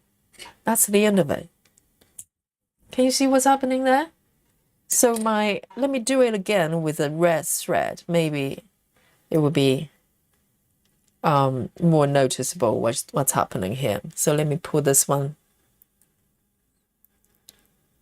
I couldn't believe it when I saw it because I thought, well, is that secure? Surely that's not secure. And she's doing, you know, full coverage and everything. So let me complete this one, pretending that I'm doing full stitches. Okay. Full cross. Let me do it one more. And then I go, well, I want to end my stitches. Kristen says, I do this in reverse, so it looks exactly like the other stitches. I see. Okay. Kristen says, basically she does in the way that they stack the right same order. But Kristen, is it secure for you? Okay, so let me do it in a May 51 method first, and I'll try with Kristen's. Okay, so literally just changing the method, changing the order. It's doing my head in already because I always do my crosses a certain way. So let's have a look. So here, so let's say if I'm about to do my final stitch, okay? So with red, hopefully you can see it more clearly. I do my first leg, but not pulling all the way down. I'm having this loop here. Come up bottom right as I'm trying to complete the second leg. But the second leg, I thread it under the first leg, tuck it under. So you can see the first leg is literally tucking the second leg there. And I think the lady literally just go down like this. And then just done. That's it. Yes, and Kristen is paying more attention with the order. I probably won't going to try. I'm not going to try it because my head is already spinning. Just changing the order, just doing my head in. Can you see what's happening here? And in a grander scale of things, you cannot see the difference, to be honest. And but is this secure, guys? What do you think? Can you give me a rating, 1 to 10? 1 to 10. Do you think May 51's, whether you have tried it or not, just from the look of it, is it secure? Joy says, no, the other way around. What do you mean the other way around? You need to explain to me. Have I done it incorrectly? Is May 51 as going to shout at me? Say, Yogi, no, you got it all wrong. So Joy says the other way around. The other way around what? The let me just start another stitch again. See if I can capture what Joyce is saying. Let me just do a quick start. Because I was watching very carefully of what the lady was doing, and I couldn't believe it because she just kept stitching after that. Love Drunk says, I saw Amy doing this stitch. Amy who? Amy Stewart. Joy says, start from bottom right to go to left. Start from bottom right. Isn't that what I do? Oh, it means starting stitch. Okay. So Joy says, so probably similar to what Kristen is doing, right? So bottom right to left. Okay, so I can try that. So for final stitch, look at this. Okay, guys. Let's see if Kristen, you let me know if this is what you do. So normally I come from bottom left to right, but in order to end and the stitch and make it look the same, I go from bottom right to upper left, right? And then you can come up probably either corner, right? Let me come up from bottom left, thread the needle through, and then go back down, upper right. So in terms of appearance, it looks the same, right? But Joyce, my issue is we literally just pull a thread through the other corner and just leave it. That's what I saw. Have I got that correctly, Joyce? Have I missed something? So the appearance is fine. Either way, I'm happy. You know, if you remember to reverse the order, it looks the same. But my question is, we literally just pull that end corner. Joyce, thumbs up. Okay, so that's what you're talking about. So that's what Kristen's doing, right? Kristen, give me a thumbs up.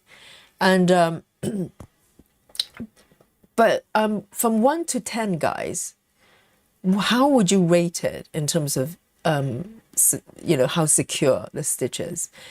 Kristen says that's what I do. If you stitch strategically, you can also be a quick start at the same time. Oh, that is advanced. Yes, I need to get my head around. But Kristen, are they secure, these stitches? That's my issue, because I have tried it, because it's such an easy way to end, quite effortless. You just need to know you're about to end. That's the only, you know, caveat. But I personally didn't find it very secure because my stitches keep popping up off the fabric. Joy says, now come up and try pulling the top leg. Okay, let's try. Come up and pulling the top leg.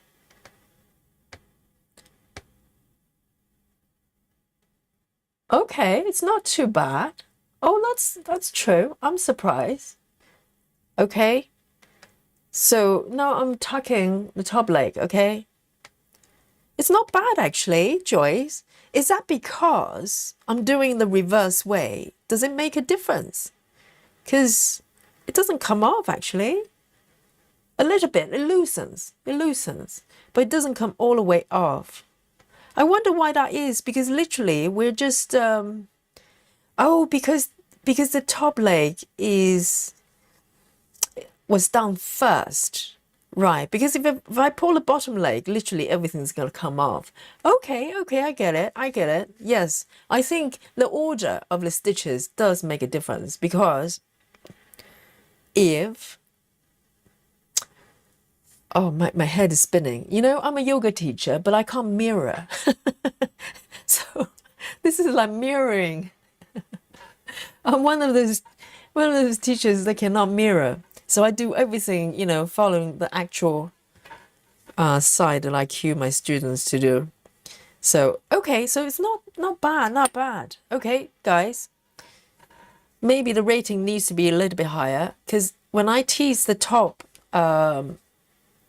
strand, it loosens a little bit, but it doesn't come off.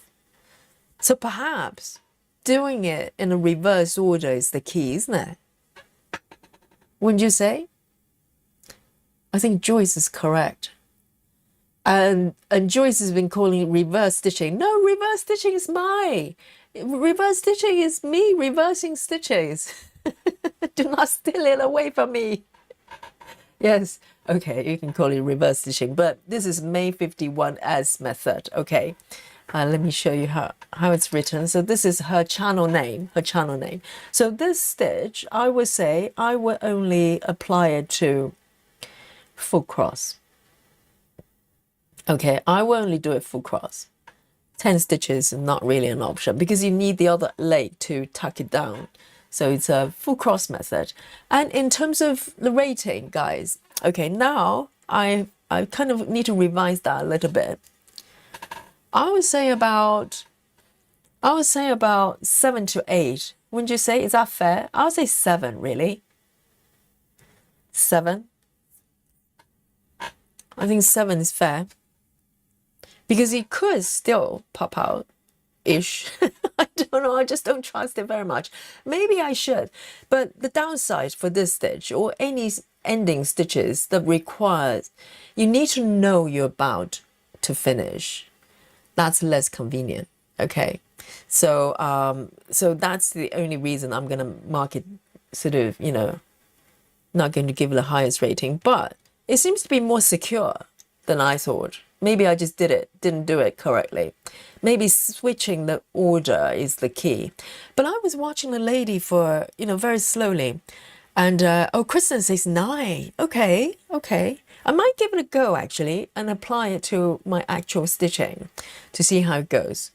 Just give it, you know, I want to give it a fair review, because I kind of just written it off, because the way I did it, the stitches just kept coming loose. So, all right. Okay then. So, you know, guys, I think we have covered at least all the known methods that I know for starting and finish. But I have one more surprise for you, okay, guys? I have a bonus method to show you. It's true. I know, just when you think you've seen everything, you haven't. I have a bonus method to show you. This is like Steve Jobs. One more thing, okay? Guys, I'm going to take one more strand before we go. Okay, Joyce says 9. Okay, Joyce likes the May 51 method. All right, but Joyce, prepare to be stunned. I'm going to show you one more method, okay? This is the bonus method. I know, it's shocker, isn't it? You learn so much here. Me too. And one more, the final method I'm going to show you. Are you ready? You need to sit down, okay? Because you might be so shocked. You might be so shocked that, you know, you might fall off your chair. Are you ready, guys? Let me thread my needle here, okay? Just to do this stitch, this method, justice. I know, just when you think you've seen everything, you haven't. There's one more. There's always one more. All right? And I'm going to demonstrate here. And before I demonstrate my stitch, okay, I've got a single strand here. And I'm going to write down the name of the message. I'm going to do it for you, okay? Guys, again, once again, safety first. Sit, you know, like hold on to your armchair or chair arms or whatever. If you have safe, you know, like safety belt, sort of, you know, whatever it is, buckle up, buckle up. Here we go. I'm going to write down the name I'm about to demonstrate. This is a final method, okay? And it's a beautiful ending for our session here. And this method is called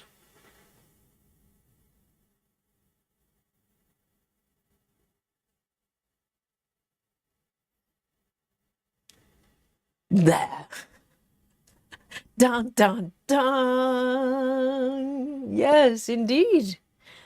I'm going to demonstrate to you live here of the Kumari method, okay? A lot of new stitches, probably with Kumahu, and no, it's Kumari. It's a magical, you know, stitcher from Japan, okay? And this is her method. We're going to end with her beautiful method right here.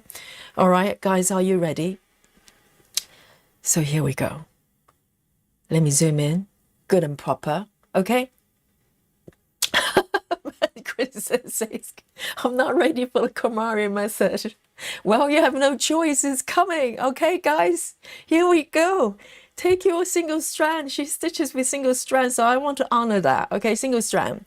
Here we go. This is a starting method. Let me zoom out a little bit so you can see. Okay, so what I'm going to do is take my needle and come up from the bottom. Okay, and this is where I'm aiming for. So my thread is from the bottom, and I am going to just come up. All right, let me move over here a little bit. And hold on to your chair. Hold on to your chair, guys. All right, live here on Yogi Stream. You've never seen this before, probably never again. Okay, come up. And it maybe looks like I'm just stitching, okay? So at the bottom, what's happening here, I wish I had a camera at the bottom. I'm leaving a tail.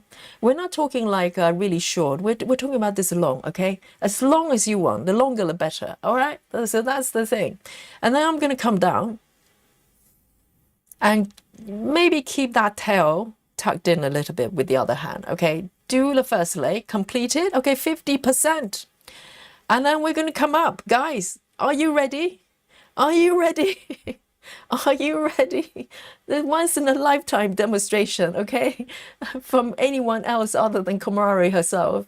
And we're going to pull it down. So this is starting and ending method all at once. Go.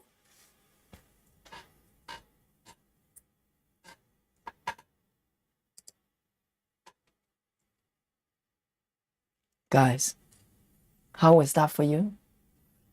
That was pretty good for me. Do you know? I think that was great. It's like starting method and ending method at the same time, okay? And in order for you to appreciate what's happening here, why don't I flip over the work to show you what happened just now, all right? Are you ready?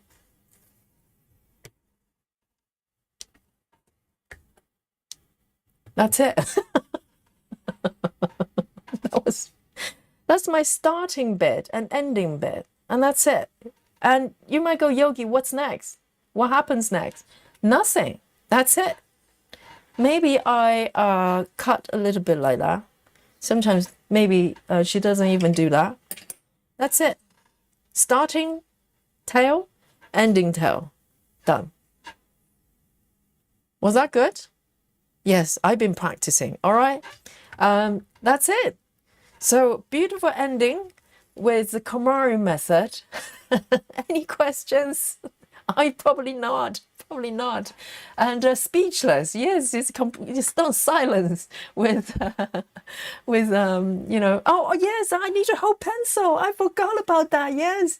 I think a pen would do. A pen would do. Let me find a pencil. Let me find a pencil. Yes, it was a must. Okay. For Kumari, and I'm not going to do another stitch, but this is how Kumari would do it. All right.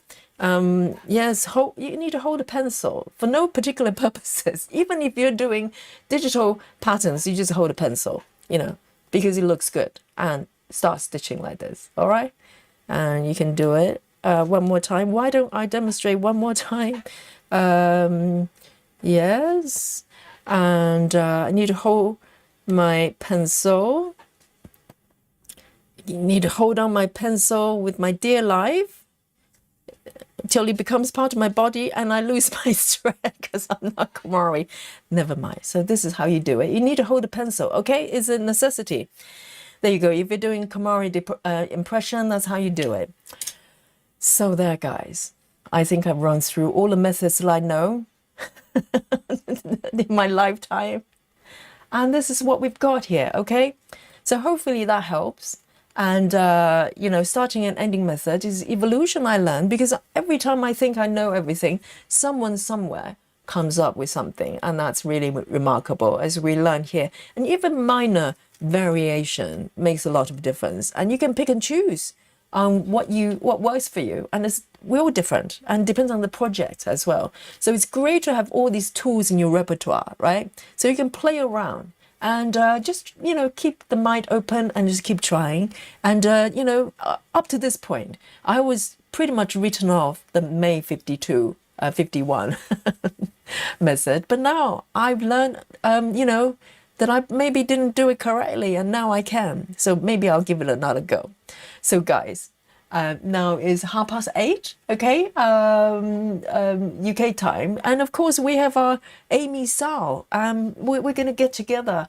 I'll probably give it about 40 minutes. How's that? Yes, we're going to start the Sao a little bit later, but we're going to be here, okay? So I can set up my project for the next session. So why don't I sign out here? And I'll see you in about 40 minutes. How's that? And I'll set up the stream and just check out the channel page. And I'll see you later. And I can properly say hello to you. Okay, I'll see you later. Bye, guys. I hope you enjoyed it. And see you in a bit. Bye-bye.